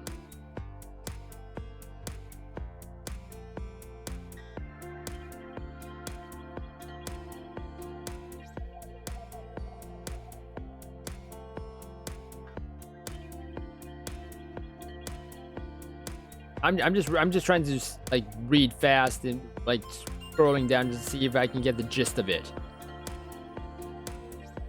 I don't know. Okay.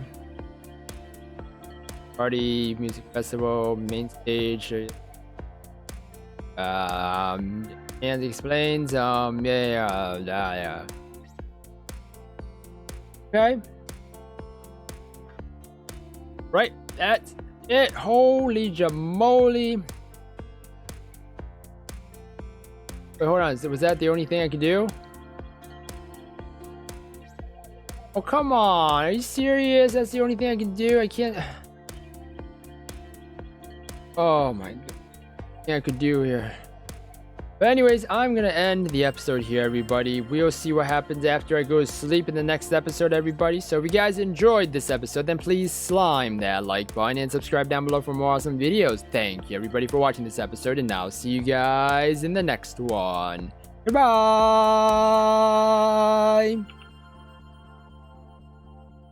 Oh my gosh, so much rating!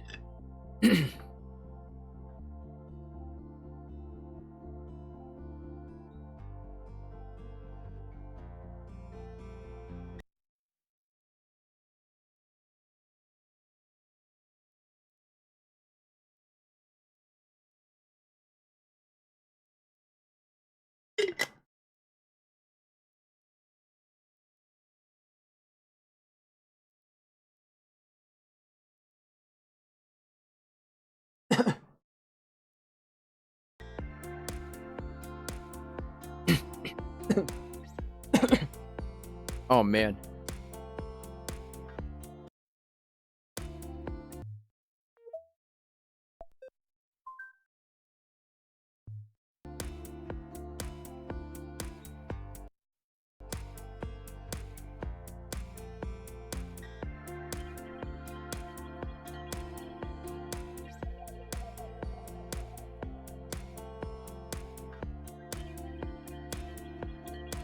Beep.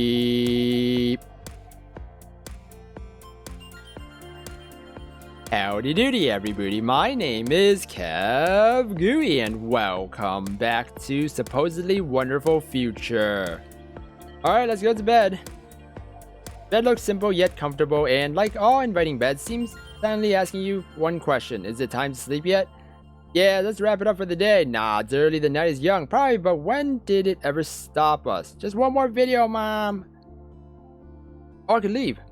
The lower corridor leads to the exit from your room in the spacious hallways of Life Plus headquarters. All but deserted at this hour. From there, you can go back up to the lobby where you were before the dinner. Ooh. That's a sleep. Let's screw sleeping. We're doing this. Howdy doody, Desmond Thomas.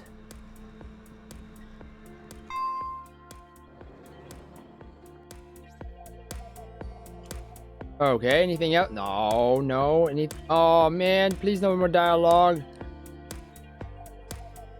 Hello again, didn't you want to change the scenery? I changed my mind and said, hope it's not much trouble. I did, but then I realized that I'm bored and I have nothing better to do. And it turns out the new series is just as lousy as this one.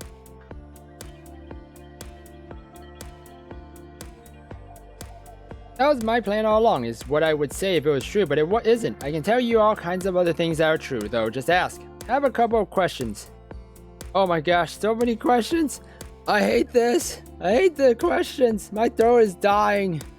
Oh, thank you very much, Desmond. I appreciate that comment so much. Thank you so much, Desmond. Thank you so much. Yeah, I have a couple of questions. Of course, I'll be glad to answer. I feel bad about restricting your movement so much, so be honest. That's the least I can do to compensate. Where are we geographically? It's on Earth. Oh, come on, you know what I mean. Does it matter? Of course it does. I don't know. You think it doesn't? Do any of my questions matter? Just trying to understand this place. I was under the impression that's exactly what you want me to do. Yeah! There's so much secrecy in this. I don't understand. Why? Why? You're the one that pulled me from the past. Now I'm in the future. Oh. I'm sorry, I guess I'm still under the spell of my short visit to 2016. Afraid of people projecting all kinds of stereotypes from a mere physical location. It's Hong Kong. Ni hao. Yeah, it's fine as long as it's just a harmless joke. Sadly, some people never stop there. But it honestly doesn't matter. We could have been in Singapore, Chicago, Jakarta, Stockholm, Moscow, or Mexico City just as easily. Huh? Like any densely populated city, and you'll get a melting pot of cultures and a bustling view of people from all around the world as they move across the globe. Oh my gosh. Looks the same, and I assume that everyone speaks English. Isn't it bad for privacy to have headquarters in the middle of a hot tourist spot? Yeah. No, it's actually pretty convenient, hiding in plain sight, so to speak. Most people view our fancy building just as another local landmark. They might wonder what kind of things are going on inside for a moment or two, but then they are distracted by other more interesting attractions. It looks the same. Yeah, the peaks panorama didn't change much. No, I mean it looks exactly the same, and I assume. Okay, well, I'm not sure what else to say. I guess this area was already densely developed by 2010s, so I didn't see a lot of construction work since then. If my voice is dying, guys, it's because I have read so much dialogue in this game. I've drank like half a gallon of water. Oh my gosh. So I didn't see a lot of construction. Okay. Since places had a much larger growth, like Shenzhen or Guangzhou nearby, you'll find their skylines just as impressive and inexpensive as if you go there. Though Hong Kong remains one of the richest, not that we take any particular pleasure in sitting atop of all this luxury, but you know, business realities, plus you can't argue with the view. And I assume everyone speaks English? Of course, English is an official language here, along with Cantonese and Mandarin. Most of the locals are pretty much bilingual. Me, I'm bilingual. Anything else on your mind? Oh my gosh, this doesn't look like the future. Are you like a big boss around here or the only boss? Not about the looks. It already looks exactly the same as my time. I'm sure there are enough small differences here and there, it's just hard to notice them when we restrict you to a couple of small rooms. Oh, thank you so much again, Desmond. You're awesome. Thank you so much. I know we restrict to a couple of small rooms, but showcasing environments is not the focus of our project.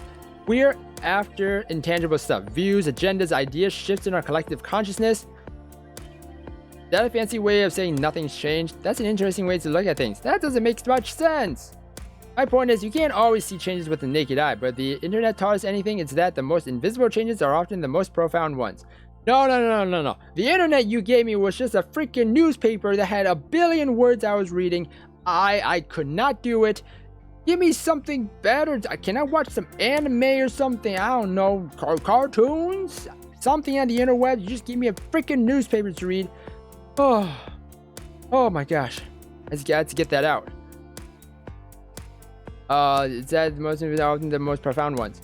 Science fiction of the past depicted us in flying cars and weird garments, building huge cities with flashy technology on every corner. But when the time came, we were wearing the same clothes, living in the same houses, and eating the same food, yet our way of interacting with reality, how we acquire information, learn, solve problems, cooperate with each other, share feelings was fundamentally changed forever. Oh my gosh. Good thing I'm reading this to you guys, because like, you had to read all of this out loud. Ooh, you will die like me. Like, I am dying right now. I've been drinking so much water.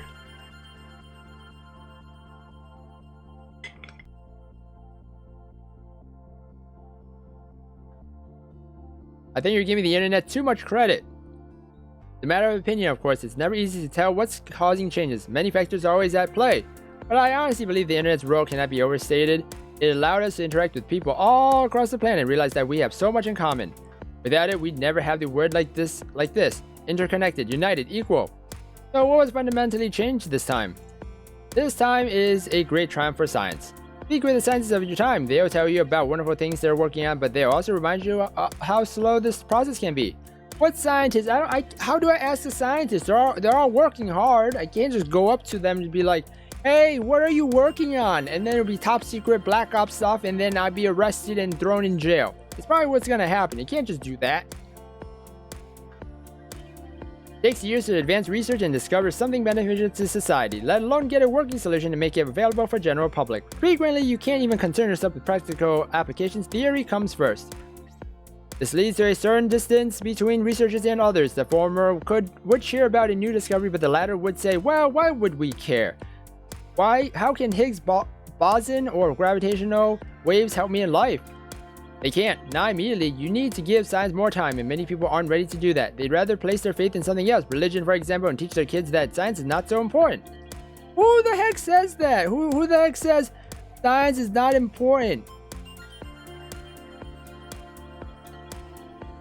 What? Who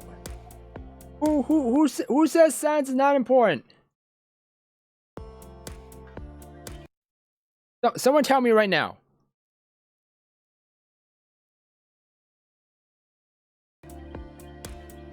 No one? Someone tell me right now.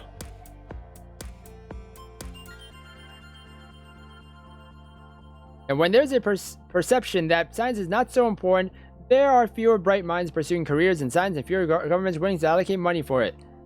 Research gets underhanded, underfunded, and slows down even more. This leads to more skepticism among common folk, and, well, you can see a vicious circle shaping up. Huh? Go on. Your point being? In the early 20s, a newly founded Life Plus decided to change that. We poured resources into science, not government grants, but corporate revenue, a kind of money that rarely went into fundamental research. We gave them cutting-edge equipment and maximum freedom, along with the highest salaries we could afford. And it sort of worked. The cycle accelerated, practical results were coming faster, but best of all, I managed to reverse the social dynamic. It's hard to argue with the advances of the past 20 years, and the pace of delivery has satisfied all but the most demanding individuals.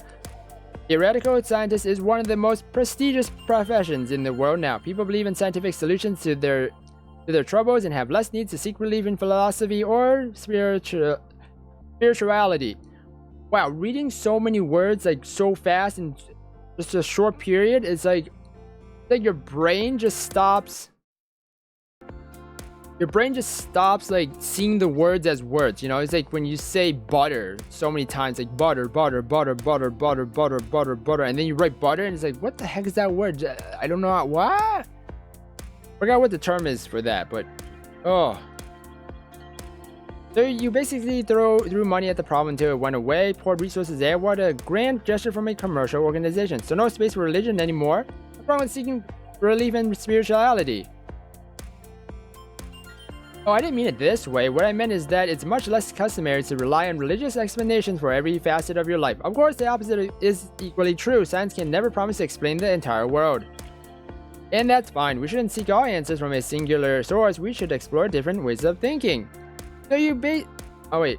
There's more important aspect missing from your story. Private funding always comes with strings attached. Ooh, wait, there's more. Alright, let's read all of this stuff. You can say that, then again, you can either throw money or time, right? And even when you throw money, you actually ask others to throw their time instead. So I just like to think we encourage more people to follow paths helpful to humanity. What is that? Is that ice cream or what? What's in the background? I have no idea what that is. Weird. This is ice cream, right? I don't know. Poured resources there. What a grand gesture for a commercial organization. Well, who do you think have the sale rights to all their marvelous inventions now? It was very much about profit, I assure you, just more long-term profit. There's no space for religion anymore. There's always space for religion. I just think people refer to combine their strong points together now instead of viewing them as alternatives. Science is science, religion is religion. Both good, both help in their own ways. I think there's an important aspect missing from your story. You think government funding doesn't? Everyone has an agenda, might go, but these agendas gradually become less short-sighted. Just like that, everyone just learns to resist the allure of quickly getting rich. Short-sighted or not, corporations are all about profit. Still, corporate money proved to be more trouble. A pharmaceutical company could always invest into high-priced drugs, not better drugs. I wonder if drugs are not the only thing it sells. Maybe it sells other products that rely on people having healthy lives. Being big does mean you get more flexibility. Oh, that's true. Being rich and everything. Wow. That's a lot. You bear in mind that this is all just my perspective, though. I work with scientists, so that's the part of the world I experience most. I'm sure different people have different views on what exactly defines our age. Are you big boss? No, neither. I'm just a high-ranking project manager. We have a load of executives working day and night within this very building, plus shareholders coming in for regular meetings.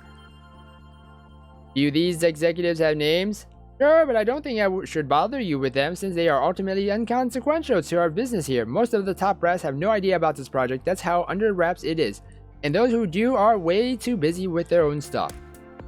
The only exception is our CEO, Michael, who's currently trying to clear up his schedule to join us for the final problem. Wants a piece of the poignant finale for himself, no doubt. What's he like? Is that why you really brought me here? Because I have your CEO's name? Wait, I'm calling you now. Michael, the CEO, is actually me. And she lied about me dying before 2046. So I'm calling that right now. What's he like? He's a cool guy, funny, smart, laid back. Sure you'll get along. All I've got. Sure thing, if you need anything else, you know where to find me.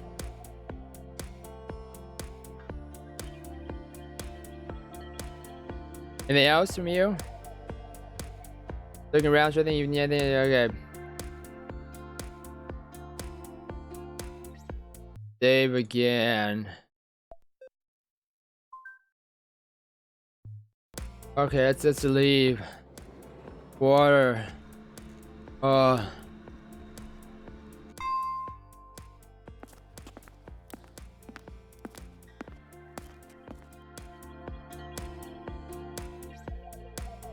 Let's go to bed. Nah, it's early. The night is young. Oh. Right, but when did it ever stop us?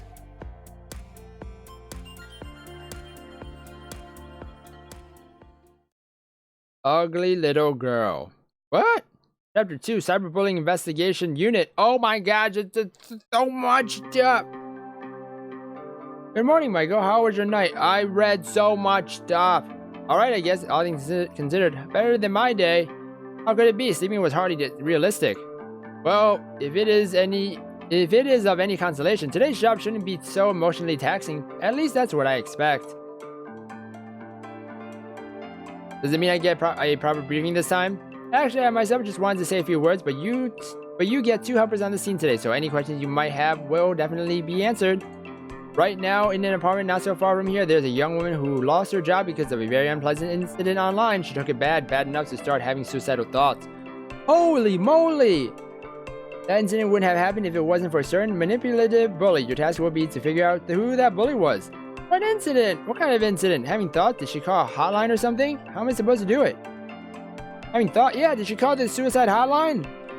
No, but she blogged about it and we search for this kind of things. You search for suicide-related posts? Yeah, we have an automated system that takes all recent public messages from blogs or otherwise and analyzes them for keywords, phrasing, speech patterns to determine whether the author might be in any kind of danger, including danger from heavy depression and suicidal thoughts. Wow, that's actually pretty cool. Then it sends us notifications and we react. Send someone to help. That's pretty cool. That's kind of creepy. What a nice piece of mass surveillance. You attach a negative connotation to these words because we don't violate people's privacy or any other rights you know. The data is already public, posted by its creators for everyone to see. We just sift through them with a specialized algorithm. It's no different from a search engine, really.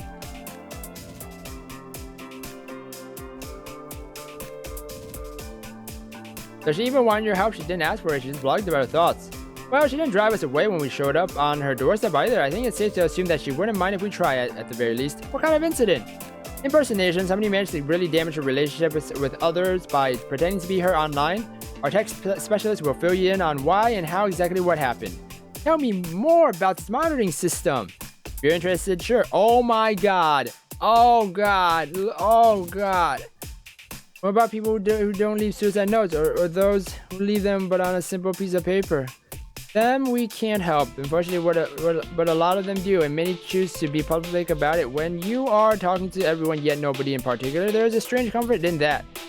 What if it's already too late? Some might do it immediately after leaving a post. Some might even queue their message to post after it is done. Gotcha, Desmond. Yes, that's possible, and that's what happens from time to time. Still, we have to always hope for the best and send someone as quickly as we can. Don't you worry about false alerts or having just to find someone fooling around. It's still worth it. These are people's lives we are talking about. If it means some resources get wasted along the way, so be it. But that's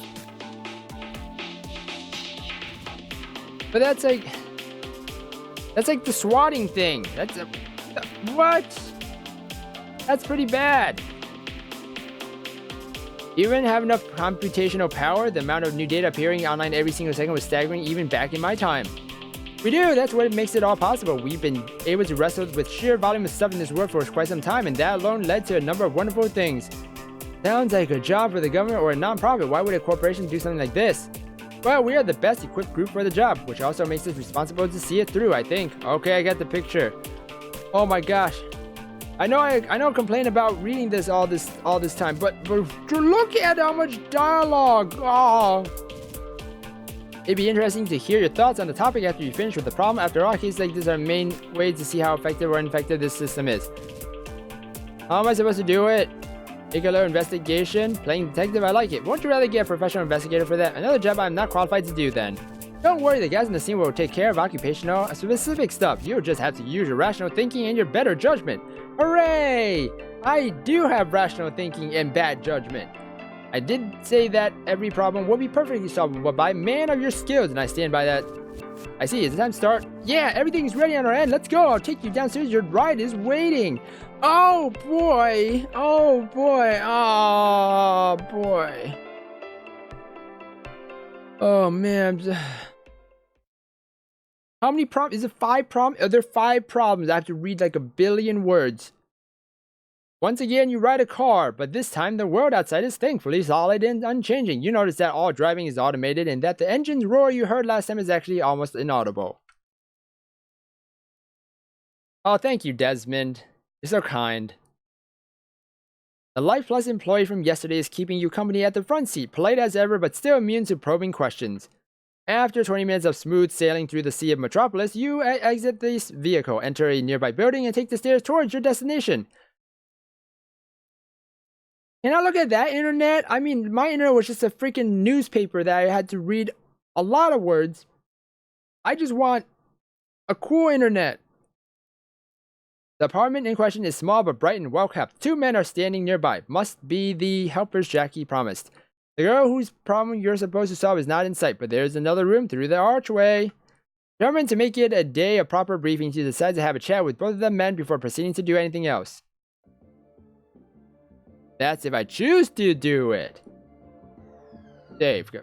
Save. Oh, next page. Oh my gosh, look at all this save. Oh. Now I'm going to end the episode here, everybody, for supposedly wonderful future. We'll find out what's going to be next in the apartment, guys. If you guys enjoyed this episode, then please slime that like button and subscribe down below for more awesome videos. Thank you, everybody, for watching this episode, and I'll see you guys in the next one. Goodbye!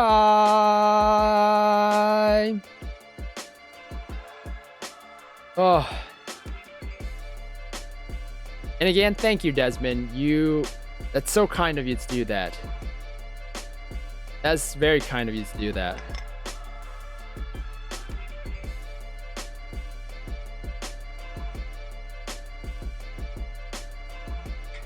I'm not leaving. I just had to end the episode.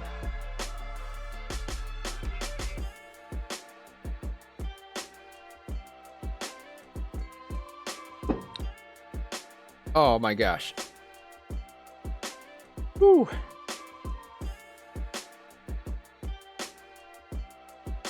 Oh my god, relax my throat. Ugh. Whew. All right. Continue on.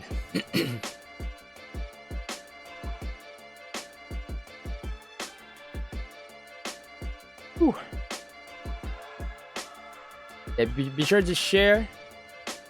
Be sure to share my YouTube stuff to other people. That'd be really thankful. That'd be really appreciative.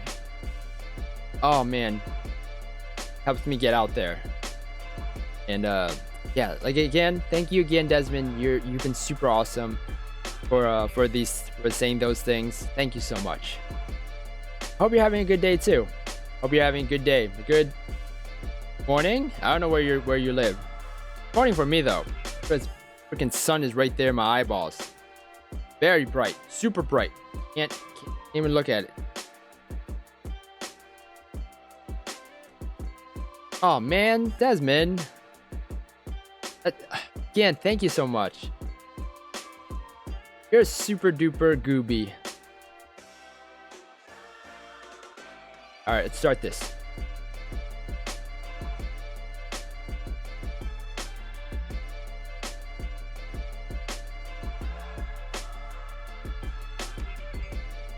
Oh. Thanks, Desmond. Howdy doody, everybody. My name is KevGuuey, and welcome back to Supposedly Wonderful Future. Alright, let's talk to these guys now. Anything else to not talk to them yet? Let's talk to them. Name's Kedley. You're the Life Plus boy, I assume. You assume correct. What have we got here? I'm not exactly their boy. It is dangerous to assume anything in our line of work, partner. No, that would be the other guy. I'm Santa Claus.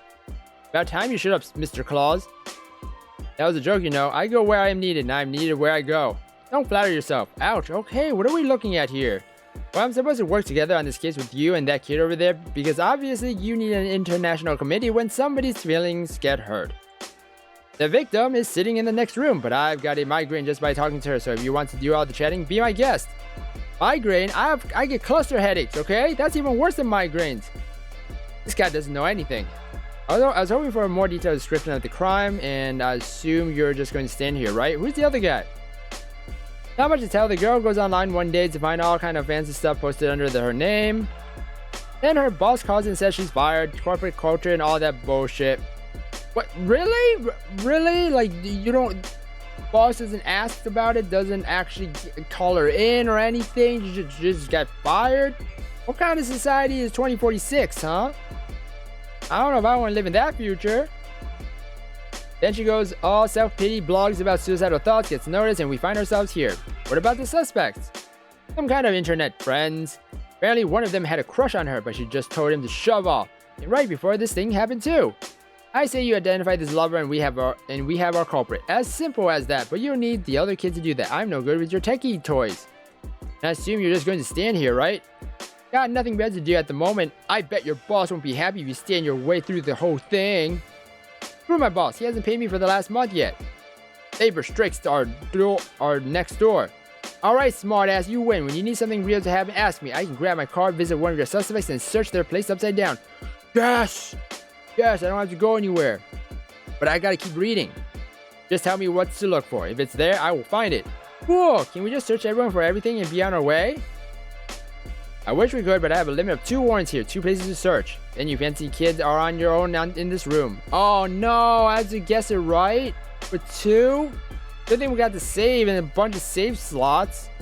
What about the arrest? Oh, I can do the honors alright. Tell me who to grab and then we can all go home. You can choose at random. For all I care, I have real cases to worry about. Who's the other guy? Another hired help. She says he's a hacker of some sort, but don't ask me, ask him. You screen junkies are all the same to me. I will return. I can hardly wait. Oh, we're done with that guy. Oh, thank goodness. Oh, you're cool, Desmond. You cool man, cool glasses person, cool guy, gal.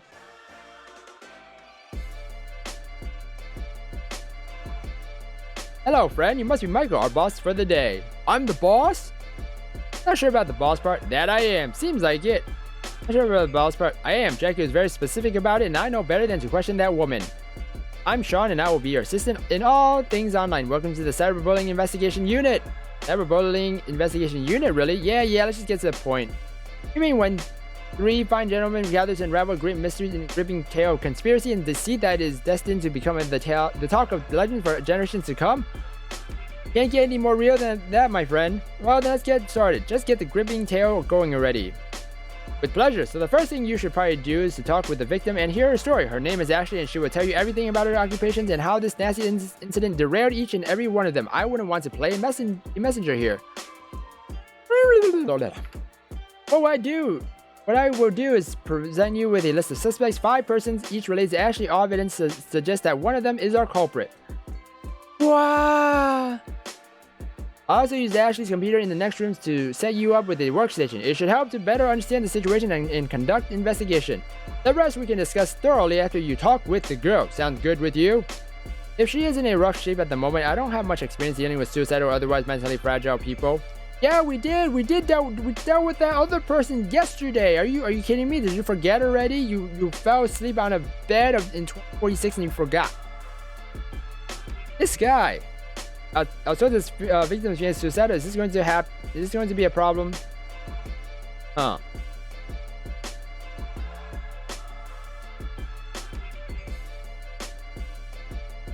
Nothing to prevent you from talking. Just please be nice to the lady. She's a sweet and bright girl, but she's still in a bit of emotional turmoil, as you might imagine. Alright, I'll go straight to our girl then. Okay, let's save now because, you know, bad things gonna happen. Bad things always gonna happen. Let's create another save. Let's get out of here. Okay. 2046 and bookshelves are used. Books again. This is madness. Historic recurrence is a ruthless thing indeed. Okay, I don't need to do anything else. Nothing else, guys. We're going in there. Oh, that was it. Hold on. Anything else to read? Anything? Oh, what's that?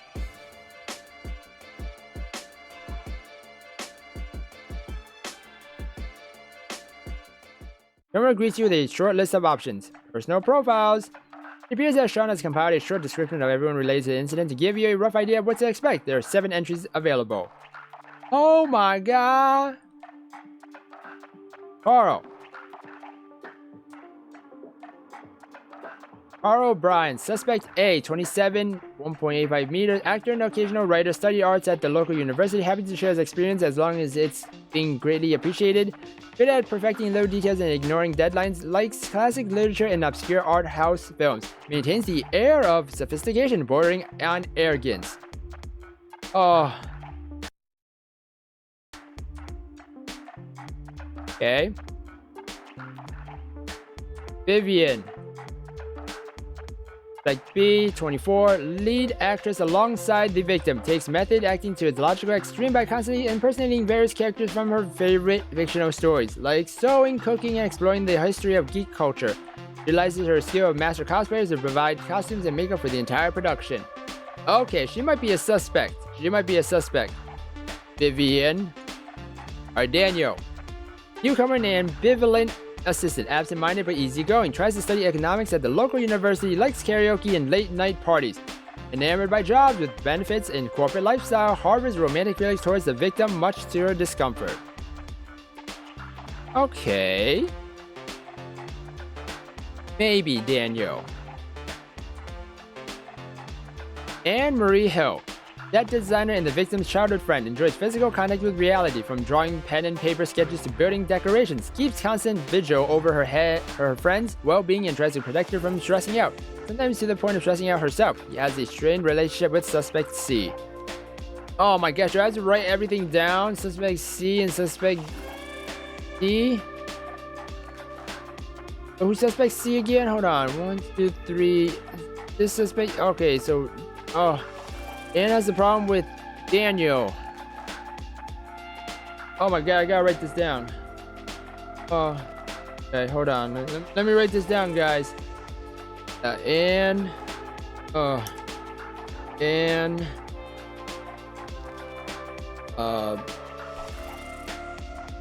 Don't like Daniel.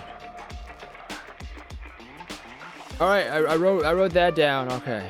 Chloe, principal writer and eccentric dreamer, studies electric engineering at the local university, considers the meat world inherently boring, wants to relocate to the Antarctic, enjoys the big ideas, transhumanistic values, and reality-bending possibilities. Shows little interest in anything else, including the current incident. Okay. Ashley Simmons, victim. Lead actress and fans' favorite, doubles in as a teen workhorse by always volunteering to do whatever needs to be done. Likes bold colors, interior design, and experiments with hair. Tends to trust people unconditionally, sometimes to their detriment. Subject to suspect C's awkward and inconsiderate romantic attempts. Oh yeah, so that's, yeah, it's Daniel. Chloe? Oh no, we did Chloe. Boyd. Director, manager, and cameraman, tries to turn his passion project into profitable business with limited success. Likes beards, team building exercises, and the sense of camaraderie. Didn't make the list of suspects due to being the only one who didn't know the victim's account credentials. Okay. That's it. So Daniel seems to be like a stalkerish kind of thing, and Brendan like it. I feel like it's Vivian. I have a big feeling it's Vivian.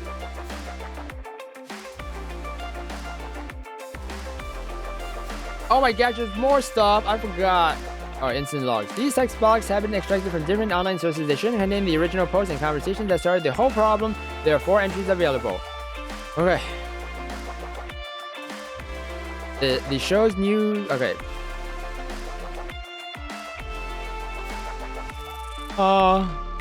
Dear friends, let me start by saying how grateful I am to be a part of this wonderful community. It's always been my dream to put a smile on people's faces, but little did I know how real this dream would become. Now, 2 years ago, on that fateful day, when my friend Boyd suggested we do a show together. I thought nothing of the sort. I didn't even dare to, but I said yes. Anyway, and started an unforgettable journey. All this time you have supported me with unconditional love, and I tried to give back the best I could. It's been an amazing ride, a life-changing ride, really, but all rides come to an end sooner or later, and I think it's time to end mine. Oh, I don't think I'm better than him. I don't think so. Oh, you're just flattering me, Desmond. I realize this message might come as a big surprise to you. You might ask why I have suddenly decided to quit something I've been enjoying so much, something that you have been enjoying so much. It's hard to put into words, but the feeling's been there for quite some time. And you know, I'm the one who always trusts my intuition, even if I can't rationally explain it. As for the implications, let me assure that all necessary arrangements have been made, and my leave won't compromise my quality or integrity of the content. Even though it's happening in the middle of the season, I've warned my teammates about this decision well in advance, and they've been working hard to alter the production accordingly. The inspiring stories will continue to be told. It will just happen without me. Thank you once again for your support, and don't look back. Love, Ashley. Oh my gosh, that was the first one. Oh no. Oh no. Alright, second one. What? Page up? What? Oh no. Okay. Hello everyone. We'd like to make an appointment. Okay, no. I'm drinking water first.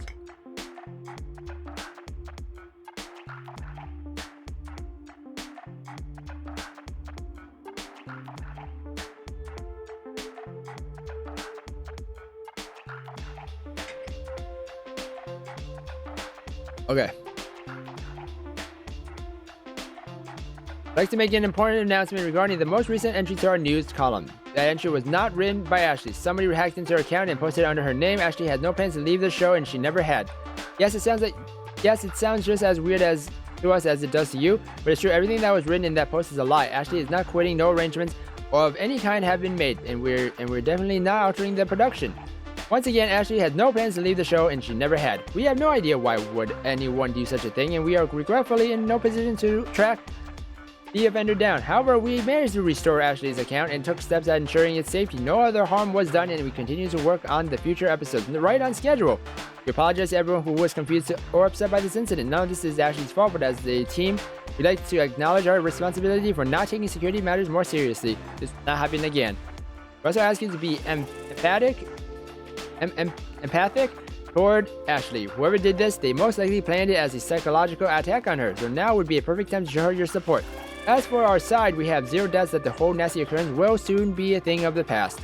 This community is amazing, and it will take much more than this to throw us into disarray. All the best, Boyd and the rest of the team.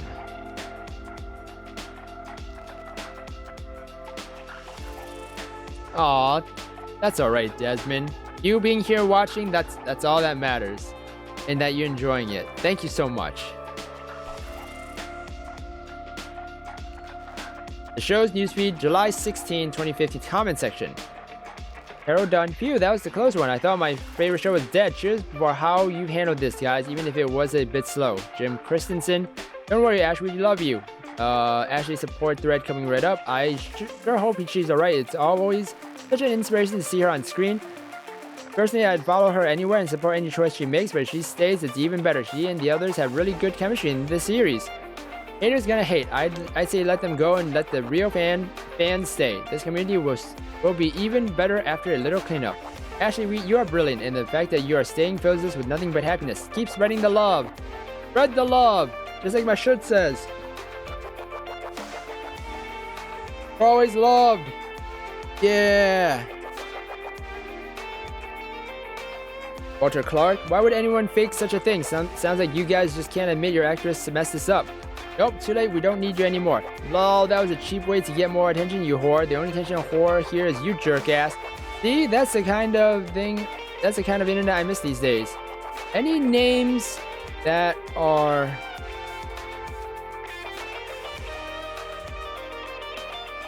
Nope, no names that I recognize from the suspects list. Oh my gosh, page 1 of 5. Hacked account. What is she, an undercover operative? Why does she have to be an undercover operative? Well, she doesn't, but she needs to be someone important. Do you realize how hard it is to do the hacking these days? No way somebody would spend such resources on an actress from a relatively small web show. Maybe somebody just had a lot of spare time on their hands. Yeah, and the brain of an absolute genius. The internet security has matured. It can't be compromised by bored kids anymore. I don't know how to feel about it. I like Ashley, but this explanation makes no sense. Sorry, guys. Hacking, psychological attack. I thought you were supposed to create drama in the show, not around it. All right, I was keeping it myself because howdy doody, lore 516. I didn't want to start the flame war, but now the cat is out of the bag anyway, so here goes Ashley. Please consider taking a break. You're amazing, but you've been driving yourself too hard, and it shows, both on and off screen. Are you just trying to stir things up on purpose? Because it won't work. You know, we've tolerated your cutesy lead and her rabid fanbase for a long time, but sometimes it has to be done sooner or later, and considering her total lack of skills, quitting is the only real option. I concur. I'd recommend sending Ashley to an actual drama school, but I know for a fact that won't work either. What am I playing? I am playing Supposedly Wonderful Future. That is what I'm playing. Lot of reading. Apparently we got teleported to 2046, and we have to do these detective stuff to help people. It's kind of weird, and a lot of reading. I drink all of this for just reading this. I'm still thirsty.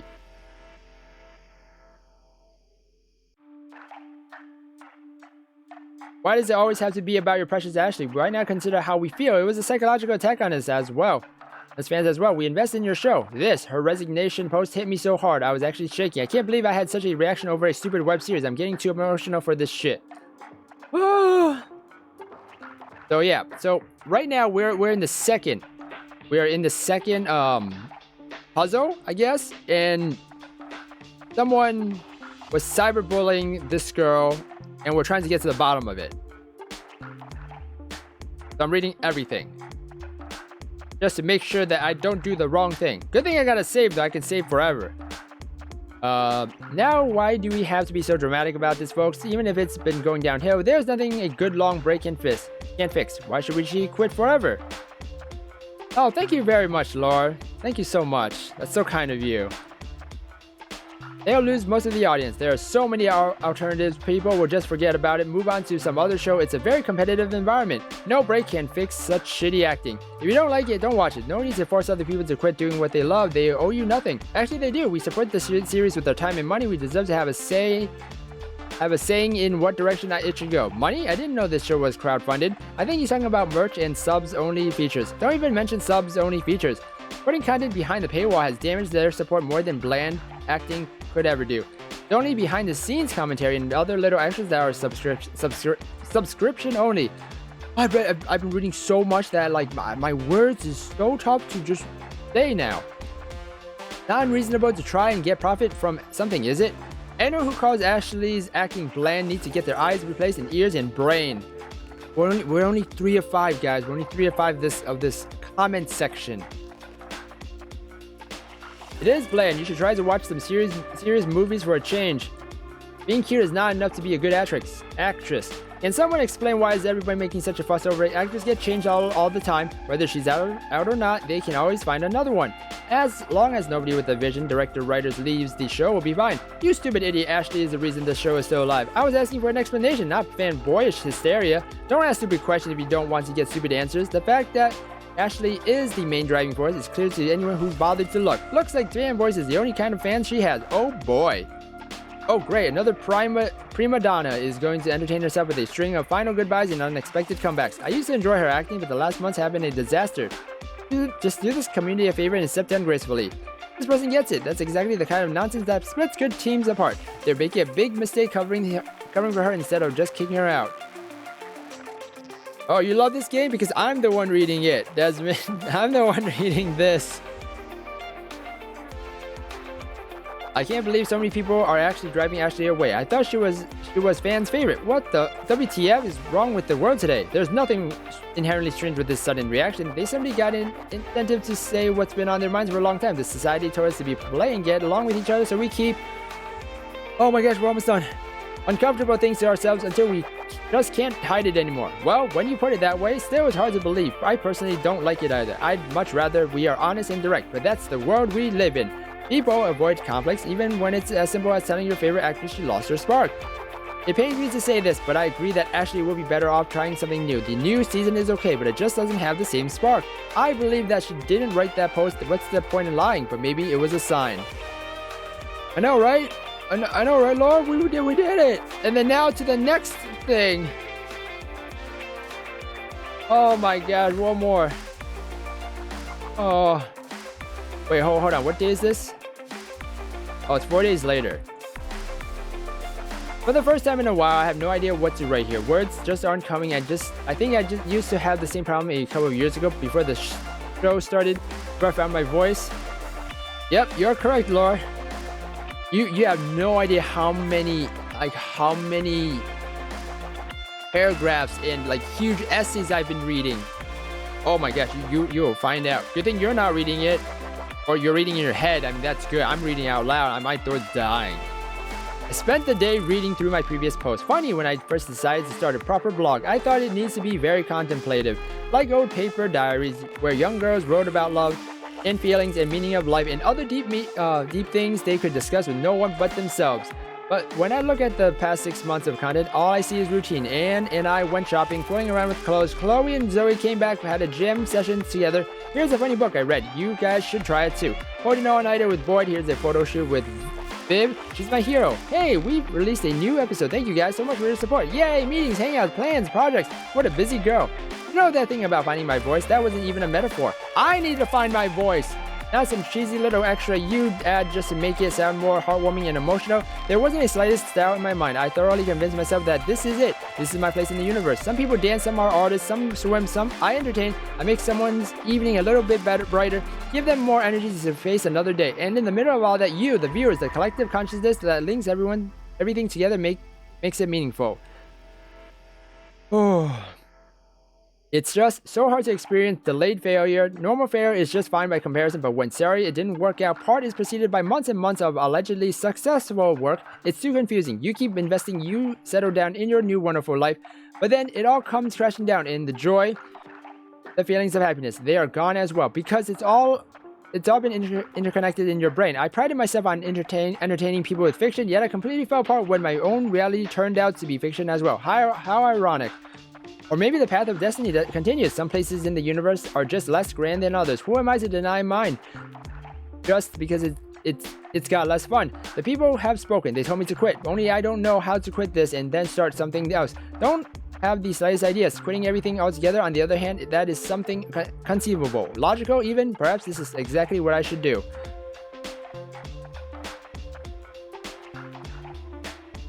Yeah, just a bit, Desmond. Yeah. I can feel my voice starting to lose it, which is why I want to try and finish this so that when I do lose my voice, I don't have to greet you this ever again.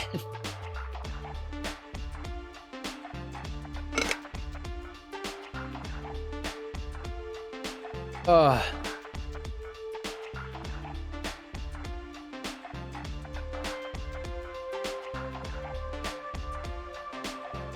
how's everyone's day doing? How's everyone doing? How's everyone's morning?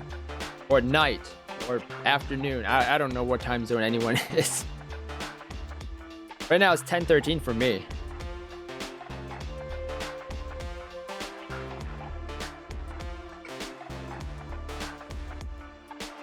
That's awesome, Laura. Glad you're having a good day. Everyone should have a good day. Because everyone is loved. Just like my shirt. My shirt says, You're all loved.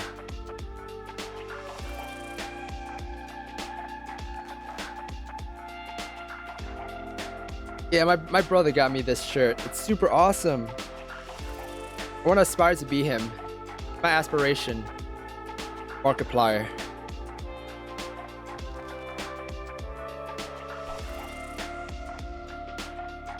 Alright. Okay, break's long enough, guys. Oh, afternoon, Desmond. Oh, cool. 8:10 for you. Okay. Alright. We just drink a little bit more water. I need to refill soon. Yeah, it was one of Markiplier's charity streams where he matches the donation of $10,000. So my brother, was like, "Oh, cool! I'll just donate." Because that's a cool thing to do, which I want to try and do more charity streams. I just need,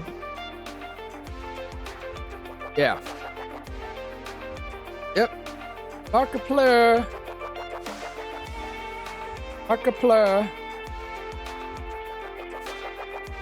I have hope. I hope that I will get there one day.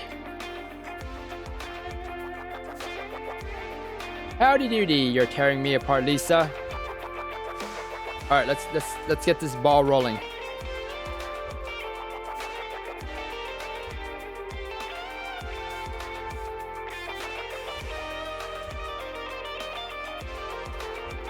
All right, we're done with the reading stuff. Okay, is there any more? Oh my gosh, there's 2 more stuff. The security footage from the local library where Ashley and her team held their latest meetup on July 13. A lone camera mounted on the ceiling documented everything that's happened, a useful insight into your suspects' personalities and the relationship with the victim and each other. Woo!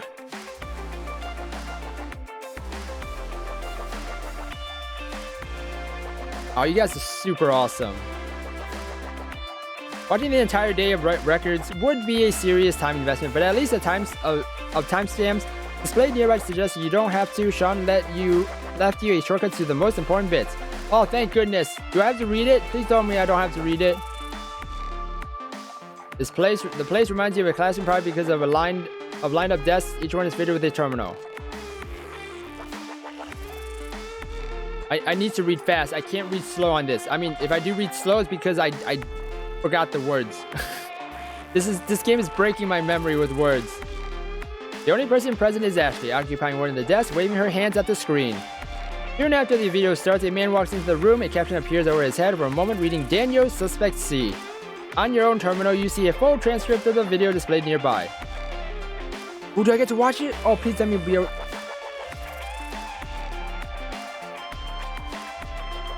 Well, thank you for coming by, Desmond. Hope you have a good, awesome day. Oh, man. Don't tell me you're here since 9 a.m. sharp. It's not an office job, That's fine. I didn't have anything else to do this morning. So I'm to help you with the sensory stuff, right? Can you walk me through it? Sure, you know how a typical virtual reality headset works. Not really, sorry. I used VR many times, of course, but never actually bothered to figure out the mechanics. It's alright, I'll explain. Let me just get mine out of the bag. That's a slick-looking red thingy. Did you choose it to match your hair? I did, actually. So the first important part is that it covers your entire field of vision. That's kind of the point. If you have bits of reality left on the periphery, you might as well take the thing off and watch your show on a flat screen, the old-fashioned way. Alright, Desmond. Thank you for coming by, though. Alright, so since you guys, some of you guys have been late to this, Daniel, okay, so I read a bunch of suspects, right? And Daniel's is Suspect C, which apparently stalks or like really likes Ashley a lot, which makes it very uncomfortable for Ashley and also her best friend. No, Markiplier is not my brother. That would be cool, but not my brother. But yeah. Okay. Alright. Next, we have these extensions that cover your nose and cheeks. They regulate the temperature inside, blow streams of air to simulate the wind, and also contain scent cartridges that distribute tiny amounts of gas next to your nostrils. They have a limited amount of chemicals, of course, and you can always get spares, but these days it's optimized so well that you won't need a refill for a long time. Looks simple so far. What's also important is that cartridges don't contain a smell for every possible occasion. There's limited scent palette, and generally you have to mix the basics in different proportions to get different, specific, and realistic. So doing scents is akin to being a sound designer who makes an audio track for a movie from his collection of simple effects.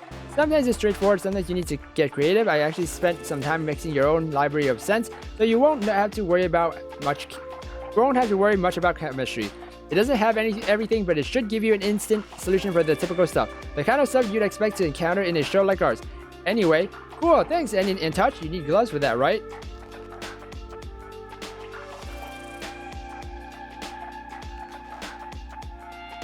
Oh, that's alright, Lore. Oh, thank you, Lisa. All right, oh my gosh. Oh, okay. Yes, most of these apply pressure to your palms in different patterns to simulate various surface textures. Some can also regulate temperature to make it cool or warm, generate moist if you need something wet, and even trigger mild pain. In our case, it's usually less varied than scents, so you should be fine with standard presets. Just familiarize yourself with them. And don't mean to question your work here, but is it worth it? Does it really make the show better? Well, generally it's up to debate. Some will call it a useless gimmick and say that the plot is still the most important thing, with the rules of storytelling not changing since prehistoric people shared tales by the campfire. Others will call it the future and tell you to go for total immersion. Most will be somewhere in between, but as for our own audience, they love it almost unanimously. Not a single episode is released without somebody leaving a shining comment about how they like this fancy smell or that funny touch. So for now, I'd say it's a no-brainer. So basically, once you finish editing an episode, I will need to go through it and determine which effects to use and where. That's right, what helps me personally is to draw a parallel between a webshow and a video game. In a VR video game, you have an avatar that walks around and interacts with stuff. In a show, you're a passive observer. But because it's VR, you're still a part of the world, so you're kind of still have an avatar. So you just can't move it. It goes wherever the camera goes, the path predetermined. As long as the stuff is nearby, you can still interact with it. You can reach out your hand and feel the surface, or you can sniff your nose, which would trigger a response from the helmets to intensify the current scent. Ideally, all of this should be accounted for. Okay. Yeah, this music just keeps on playing, Lisa. It keeps on playing until I leave this place or something happens. I don't know. But there's not a time where there's no music. Now, the good news is that you don't need to worry about all senses of all the time. The human brain won't appreciate it anyway. It gives the most proper power to the senses you're concentrating on and moves everything else to the background. So for any given scene in the show, think what would be naturally engaged. Like, if a character appears for the first time in fancy new clothes, sight is obviously important. And maybe a nice smell of perfume she's wearing, but not the temperature around, because you wouldn't care about it in real life. Even if it's really hot or cold, you would be momentarily distracted by her arrival.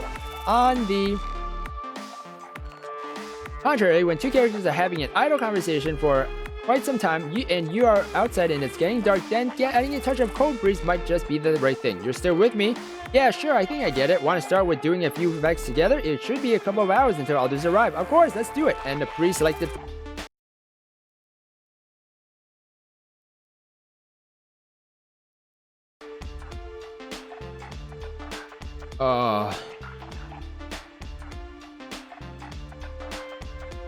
Alright, couple of quick things.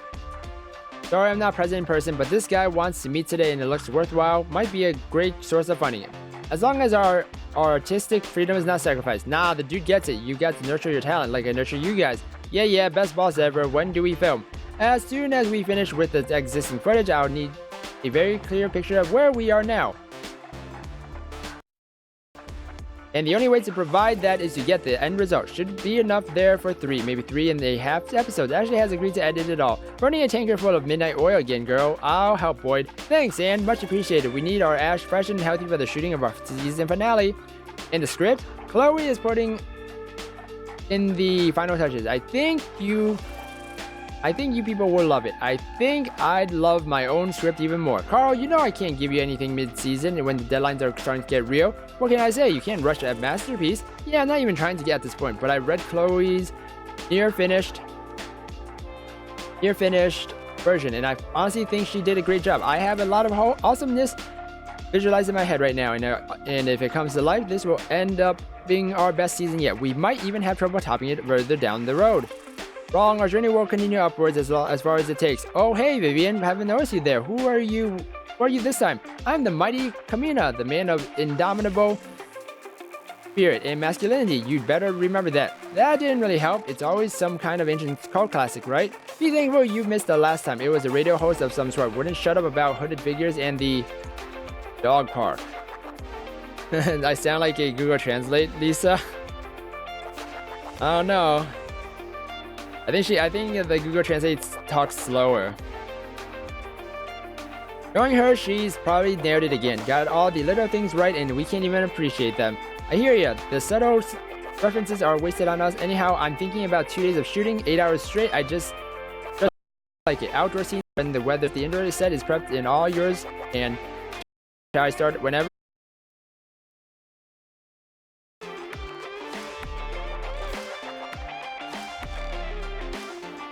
Okay.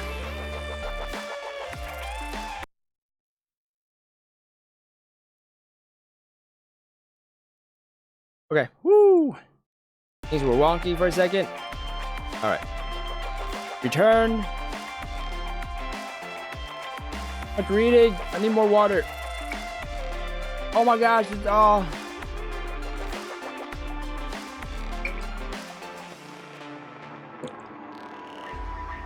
The setting is back to what it was like in the morning. Ashley is concentrated on her work. Daniel is sitting nearby, wearing Ashley's red headset. Most of his face is covered by the device, but judging by the smile on his lips, the guy's having fun. Oh yeah, I'm dehydrated. Oh my gosh, why is it 1 out of 3 all the time? Hey, that's a nice one. Oh, chamomile?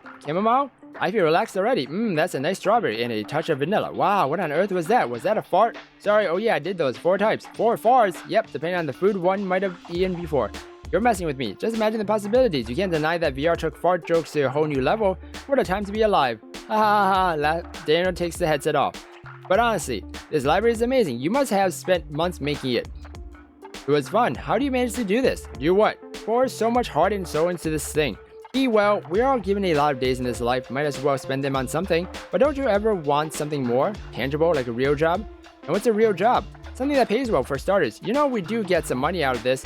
Not enough to pay the bills. Come on, you know what I mean. Working for some nice big company, getting a juicy paycheck every month, never having to worry that the whole thing might fall apart tomorrow. Sounds nice, right?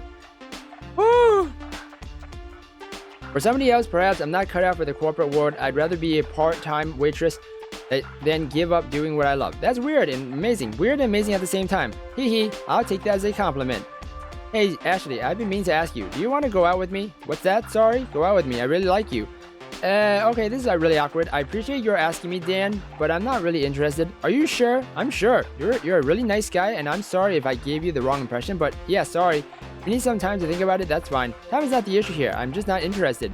I mean, there's no need to rush or anything. Just one day. I know this great place. No, seriously, I value you as a friend, but I don't want to take it any further.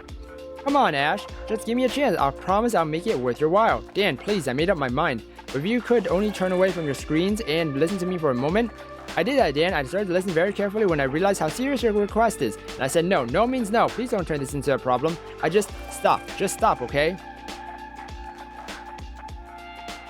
Lisa, when you try to read without breathing, mouth workout. Woo! My jaw is having a big workout now. Oh, unbelievable. I guess I'll get out of here then. Okay. So Daniel had a fight with Ashley. Okay, so we gotta remember that. Despite the recent turn of events, Ashley is at her usual place, still purposefully looking at the screen. Daniel is nowhere to be found, but Anne joins her soon enough. Please don't let it be 3. Oh, it's 2, thank goodness. Hey Ash, editing? Oh, hey Anne, yes, leave an episode or 2 for me, I promise to help. What? Oh right, just a moment. Did something happen? You look much more preoccupied with than you were before. Dan asked me out. Losing mouth weight. What? Like while you're helping him with the effects? Yes, I said no. Oh, I assume he didn't take it very well. That's the problem. He didn't take it at all. He just kept going, so I had to put my foot down and it got really awkward, and I'm sorry you had to go through that, darling. You think I did the wrong thing? What? Of course not. You're not remotely interested in the guy, right? Yeah, then how can you even ask that? But I heard him. At least I think I did. He sure left the room pretty fast. That should be irrelevant, isn't it? When somebody asks you out, you respond and they live with it as simple as that. If he can't take no for an answer, that's entirely his problem. Yes, but look, Ashley, I know how considerate you are. Hell, you're the most caring person I've met, and I love you so much for that. But some people don't deserve your empathy. I've always thought that guy is no good. You shouldn't worry about him so much. That's just not who I am, and I care for people. Even if I get burned, I keep looking for the good side. All the work I'm doing here, there's no point in it if I don't.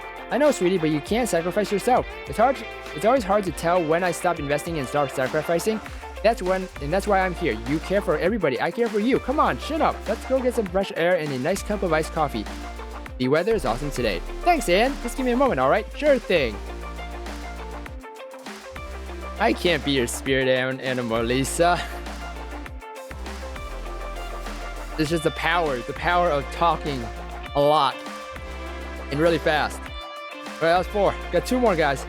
God, we gotta finish this. This time Ashley is not present, but Carl is. There's also a new girl sitting on top of the desk nearby. She is incredibly short and she has short hair dyed in icy blue. The caption identifies her as Chloe Suspect E.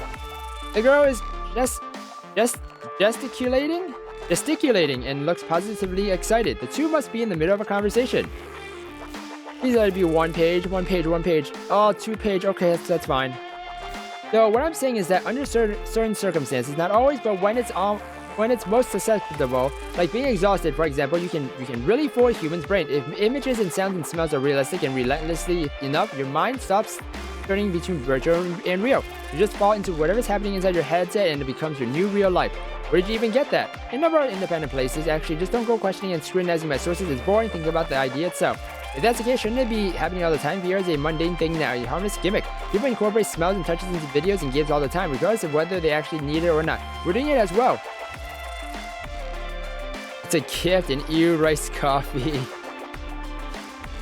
The matter of detail, they're using it sparingly. A rosy fragrance here, a rough surface there, a stench of sewers if they're bold. Nobody has tried to simulate it all, to replicate every little sensory element in reality. Maybe they're afraid of uncanny valley, or maybe they're hiding behind this notion that brain concentrates on 1-2 senses at a time. But that's just wrong. You might as well say psych gives us 80% of information, so let's not bother with anything else. No, the little things matter, and if you really push the envelope, if you bombard it from all angles with endless high quality data, that's when things get weird. Right. The best part is to mess with the brain. You don't even have to get inside it. Forget about neural interfaces and implants and the other sci-fi shit. The tools are right here. You're sitting in a chair with a bulky gizmo on your head. By all counts, you should be aware of its Vega at all times, no matter what that gizmo is showing you, but you're not. Why does it feel like you're selling me neuro-linguistic programming or similar nonsense? Please, I'm not talking about some magical programming instructions. The input is completely unexceptional. Simply a hyper-realistic simulation. It's just that our minds are fooled even more easily that we have thought. And why does that make you so excited again? What is rice coffee? Is it if someone puts a whole bunch of rice in a coffee cup? I don't know. They just put it back into the rice cooker, right? Oh, you boring human being. Don't you see the implications? Since the beginning, it's been about increasing input channels and bridging the gap between us and made-up worlds more and more in one sense at a time. Text, still images, moving images with sound, but now we're racing the gaps together. This is where the next revolution will come from. The last barrier between virtual and real will fall, and it's gonna be glorious! Door opens, Ashley and Anne walk in. Hey Chloe, Carl. Hey ladies. Chloe's just been explaining to me why we need to make our show even more smelly. Get out of here. Yep, I think I'll do just that. Coming to hang out with you folks, but my work awaits me. Good luck with your revolution, Penguin. My dear human, I myself broke that barrier a long time ago. What does that even mean? Well, we got last one, thank goodness. No, it's not gonna be glorious. Oh no. Glorious. Oh, no glory. The evening sun colors the room in pleasant shades of orange as Ashley continues her editing marathon. To the left, Chloe and Vivian are engaged in a conversation, the latter still being dressed in her over-the-top costume. The two blue-haired girls seem enjoying each other's company. Okay. And the whole thing, oh my gosh, thank goodness, 2 pages. The whole thing's happening at the park, so there are people around and they can't help but look at them. Because she's wearing these ragtag clothes and she's shaking badly. But then she just, bam, and kisses him. A mad display of courage. And she says, I am scared, but that's all the more reasons to do it. I want to be together no matter what. A drill that pierces the heavens. But then her friend comes and she has feelings for her as well, but she puts on her best smile and tries to be happy for them with all her might. So you kind of think that while the struggle may be tough, she literally chose to face the impossible and take the reason to the curb. Exactly, and you watch this woman who was the fragile one all the time act so strongly, and you think about how fragility and strength are closely intertwined in humans and this kind of stuff. At times like this, I remember looking at Simon's back as he dug tirelessly, wants to become a man whose back would never break. And then a crack in her facade appears, and it's not clear whether the other two notice it. But it definitely might become a problem no matter how hard she tries, so she get all emotional and impatiently wait for the next season. Anyway, shall we call it a day? It's been a glorious day, comrades. Let us rest so we can continue to drill the path to our future tomorrow. Ash, you coming? Yeah, just a moment. Door opens. Daniel quickly walks in. Thank God you're still here, Ashley. I'm so sorry. I've been playing our conversation in my head over and over again until I realized how disgusting I was. Daniel. You said no, and I respect that, and I should have respected that. Please forgive me. It's okay, I'm such an idiot. Now I'm going to lose your friendship as well, and I don't want to lose that. I know I deserve it, but I don't want to. Dan, it's okay, don't worry. Thank you. I can't offer you a relationship, but I don't intend to throw you away either. If you're all right with just a person who cares about you as a human being, then I'm right here. Thank you. You're amazing. Thank you so much. Thank you. Simon, good job. Be sure to return that love tenfold. You didn't get the girl, you silly. Neither did I. I'm not sure which one of us was supposed to be Simon this time. Don't you get it? Simon is everyone. Everyone is Simon. Come on, humans. Let's go home. What? I don't get that. What? What? Well, at least that's the end of the timestamp stuff. Jeez. Oh my gosh. Oh my gosh. There's 2 more stuff to read. And then we talked to her. And then we got... Oh my goodness gracious. Oh my gosh.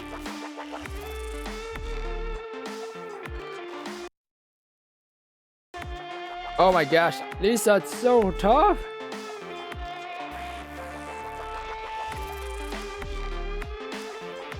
Boy, I gotta get water soon.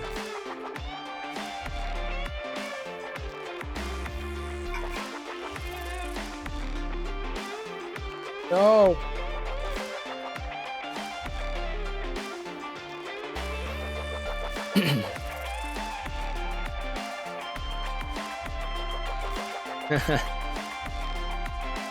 At least you're enjoying it, Lisa. Glad you're enjoying this. My suffering of reading a billion things. If you're thirsty, just go get water. Get something to drink. Alright, we're done with we're done with all this timestamp stuff. Time to go to root director or whatever. Alright, meet up record. Oh wait, no, we did that. Oh thank goodness, one more. Next suspects. Here you can initiate a video conversation with those who could be responsible for the incident. However, it might be better to hold off the question until you learn more about the suspects. From Sean. Okay. Oh, we're done with that. Woo! Wait, so what's the point of this?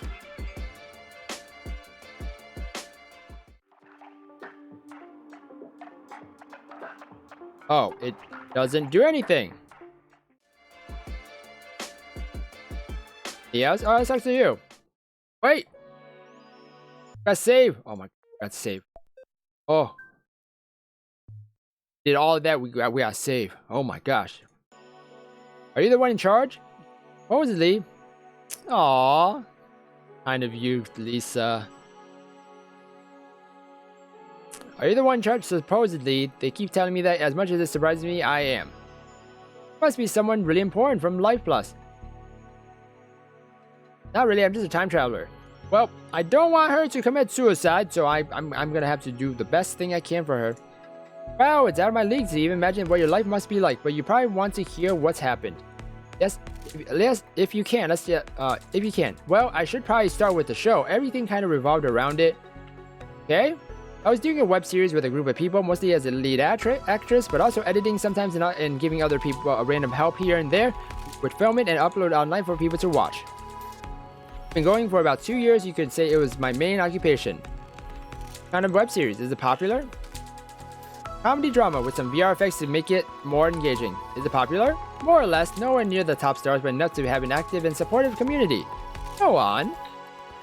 About 10 days ago, somebody apparently hacked into my account because I was locked out, and then a blog post appeared under my name that I didn't write, saying that I was leaving the show for good. Suddenly leaving like that, wasn't it obvious that it's not your post? Oh no, it's very convincing. Not a single inconsiderate word, but a lot of explanation what a great ride it was, how much fun I had, or how I feel it's time to move on.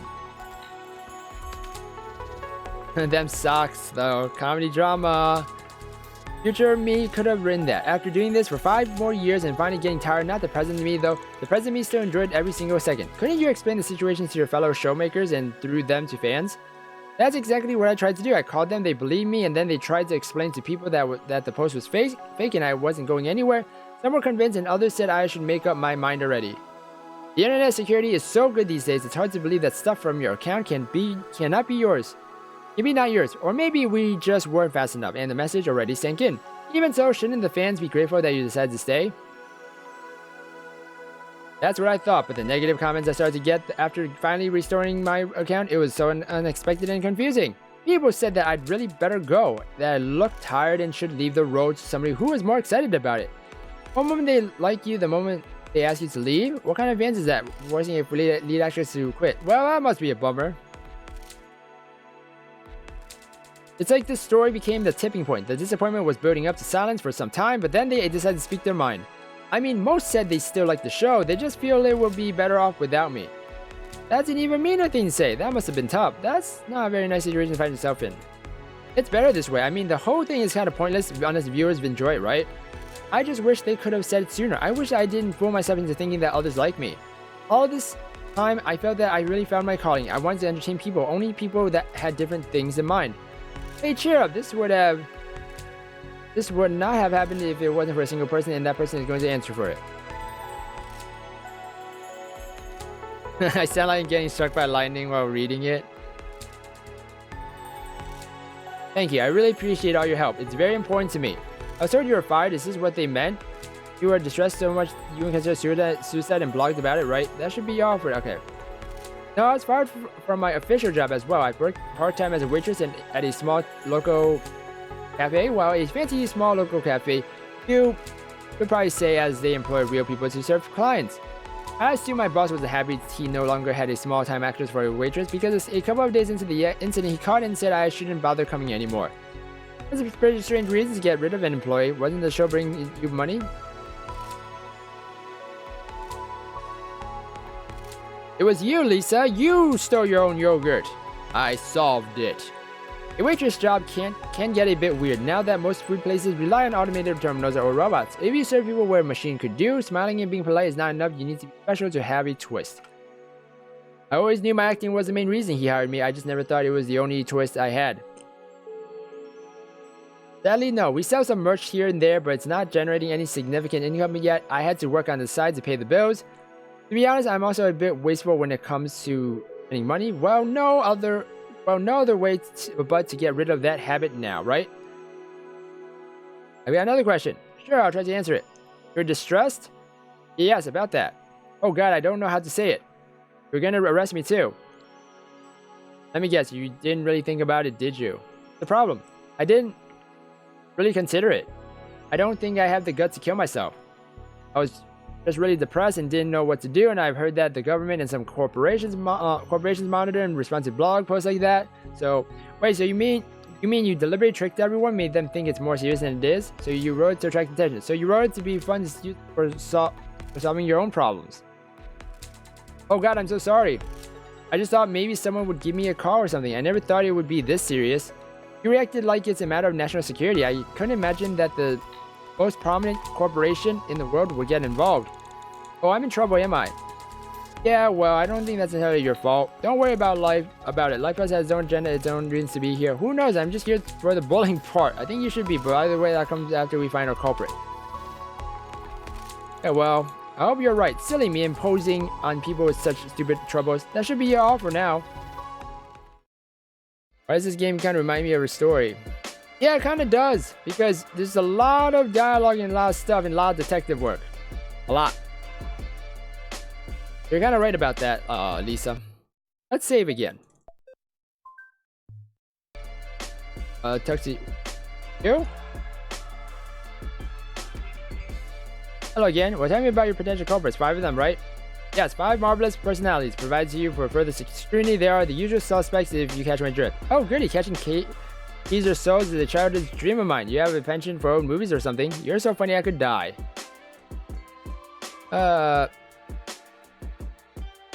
You shouldn't, my friend. We need you alive and healthy to solve this devious crime. Oh my gosh, he didn't get the sarcasm. They are suspected because they had the means to do this. What we are after is someone who could access her account and write a blog post under her name, right? Well, she did say her account was hacked. Dude, they look like mannequins. Well, can't really do anything about that though, Lisa. But she told you as well, did she? I however, made a thorough examination and found no signs of hacking, no indication that the security was compromised at all.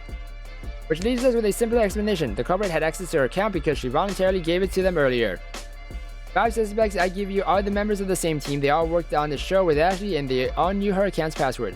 What do you mean they knew her password?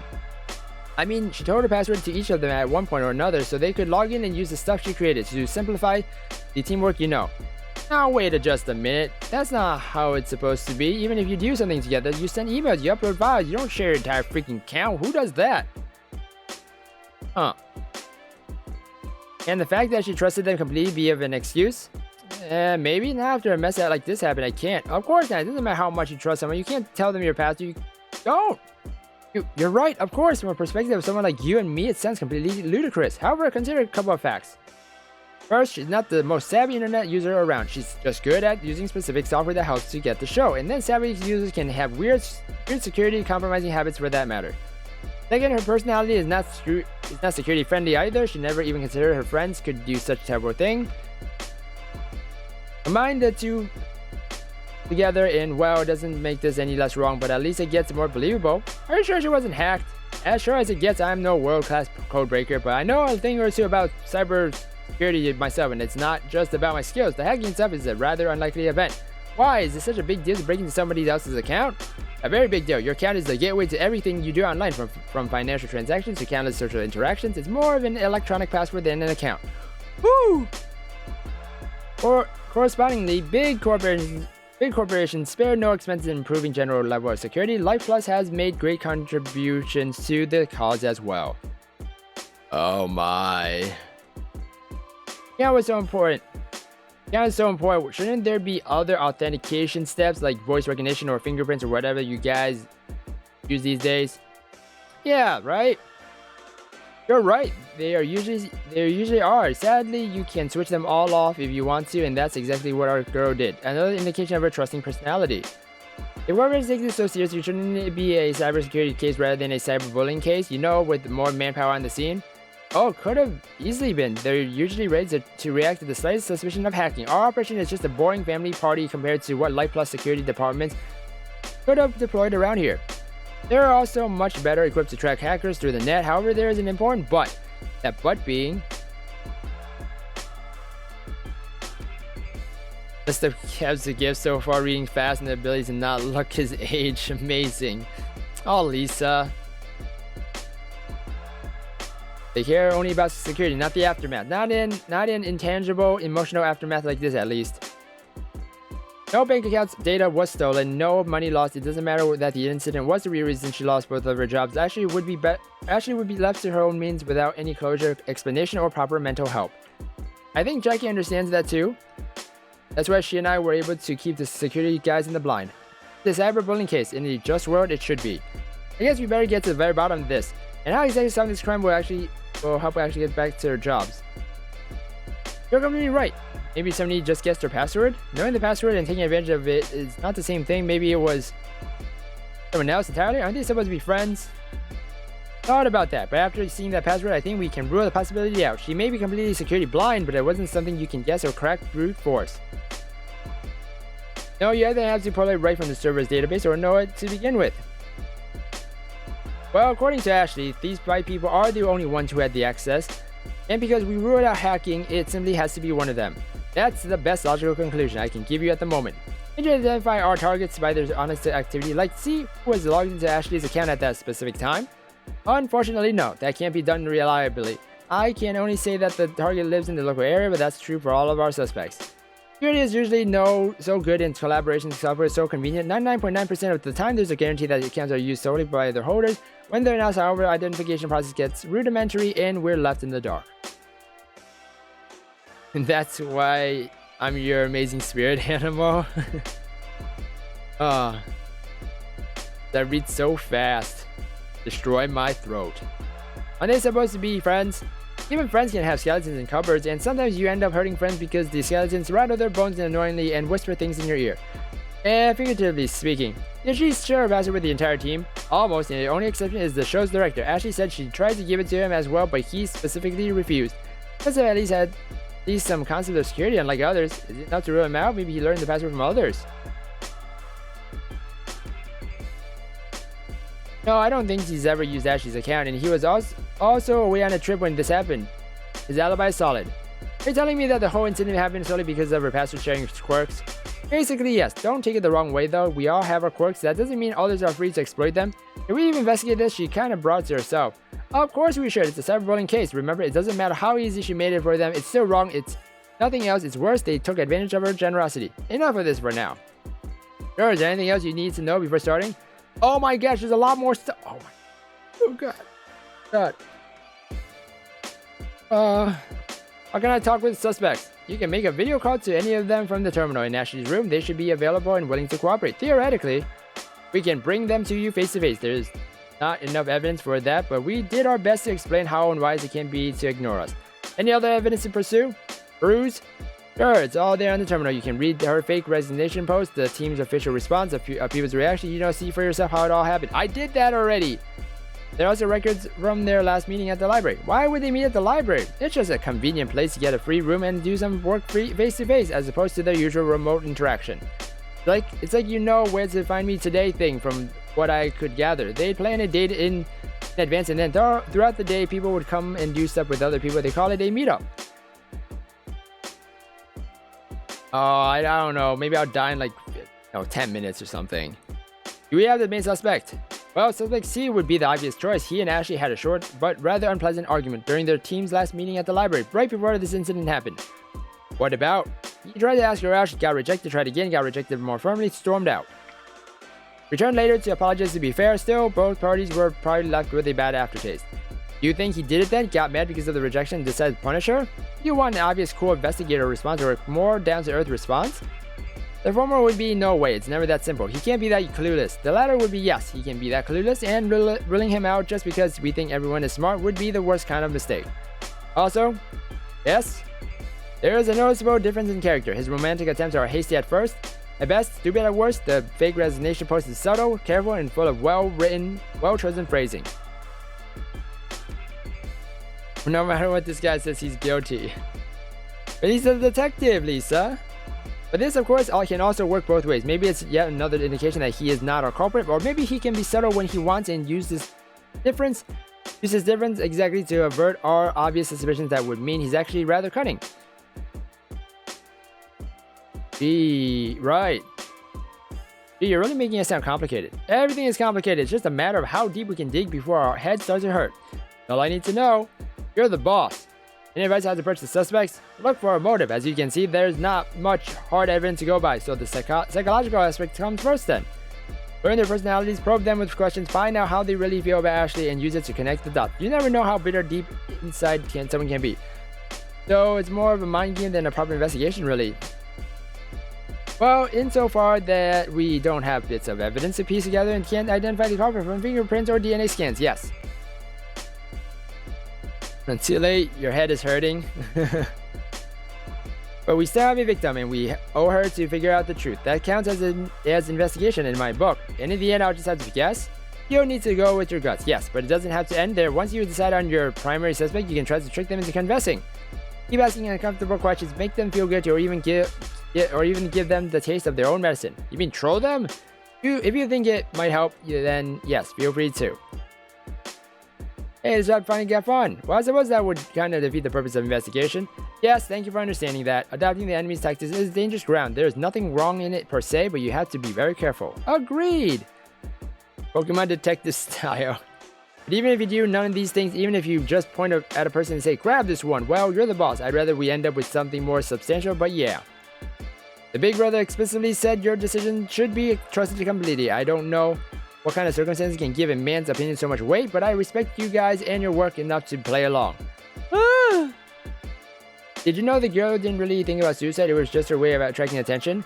Was it? Oh well, that doesn't really matter. It doesn't? I thought it was kind of the whole point of the commotion. Not the whole point. The cyberbullying still happened, right? That's a good enough reason to start investigating. Besides, you can never really tell if a person is having suicidal thoughts until it's too late. You too fragile of a substance. To your point, but they said it's a top priority case. Surely they could do more detailed evaluation before assigning a priority, involve a mental health counselor or something. Nobody can say for sure, even a counselor. It's just a matter of trust. You either assume people are honest, pay attention, and end up with some false alarms, or assume they are lying, wave your hand, and end up with a body count. I don't know about others, but I made the choice a long time ago, my friend. And what is Mr. Catley's role here? Mr. Catley is the muscle of the operation and are linked to official law enforcing institutions. The latter entails some perks, the most relevant of which being the right to walk into somebody else's house and search shit. Really? He doesn't need a warrant? I imagine he would be happy to exercise it. Happy somewhere deep inside, that is. That even help? We probably won't find any hard evidence. It's not that kind of crime. Shouldn't we be searching their computers rather than their actual living places, like browsing history and stuff? True, but we might stumble upon something helpful, something that may shed more light on their relationship with Ashley or even give away their motive. Our best bet is to learn more about these people, and the house can say a lot about its residents. Or we're authorized to do that too. In fact, I already have, only it didn't amount to anything worth mentioning. But a physical space might still tell something more digital could not. That being said, I don't want to encourage you to use those search warrants just because we can. If you feel it will help the investigation, then by all means do so. But otherwise, let's stick to it. Less invasive procedures. Care for some personal chatting? Sure thing. It's important to develop mutual trust within a unit. Oh my god, you're too much.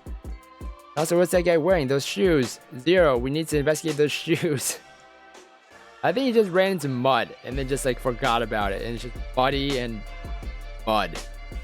What's your occupation? I consider myself an artist. I thought you were more on a technical side of things. That's right, but I do it on the net. Everyone is an artist on the net. I don't follow. It's a feeling, you know. We do what we do for a variety of reasons. Like maybe you just need money, or maybe you have to do it because of some social, cultural, or family-related restrictions. But when you go online, you have to leave it all behind. For online, you do stuff because it matters. It's like a pure form of existence.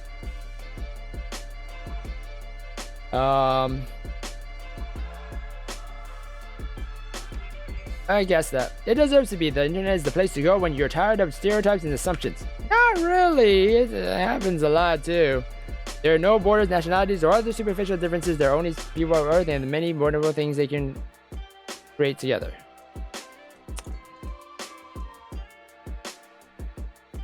I'm from the past now. Awesome. What year did you choose? I didn't choose a year. I was just living there. That's the attitude. Immersion, man. Immersion. Wait, you think I'm talking about simulation, virtual reality? Hey, nothing virtual about it. Real is what you feel, my friend. Oh, never mind. You check 2019 sometime. Now that was one hell of a year. All right, we're done. Pleasure. No, we're done. Nope. Oh my gosh, and we got this guy to talk to. Oh, save. We did so much. Oh my gosh. Save. Oh, we did it, guys. We're done. We're talking to now. We gotta talk to him, and then we gotta do some stuff. Oh my god. Woo! What a game, guys. What a game right now. My throat hurts.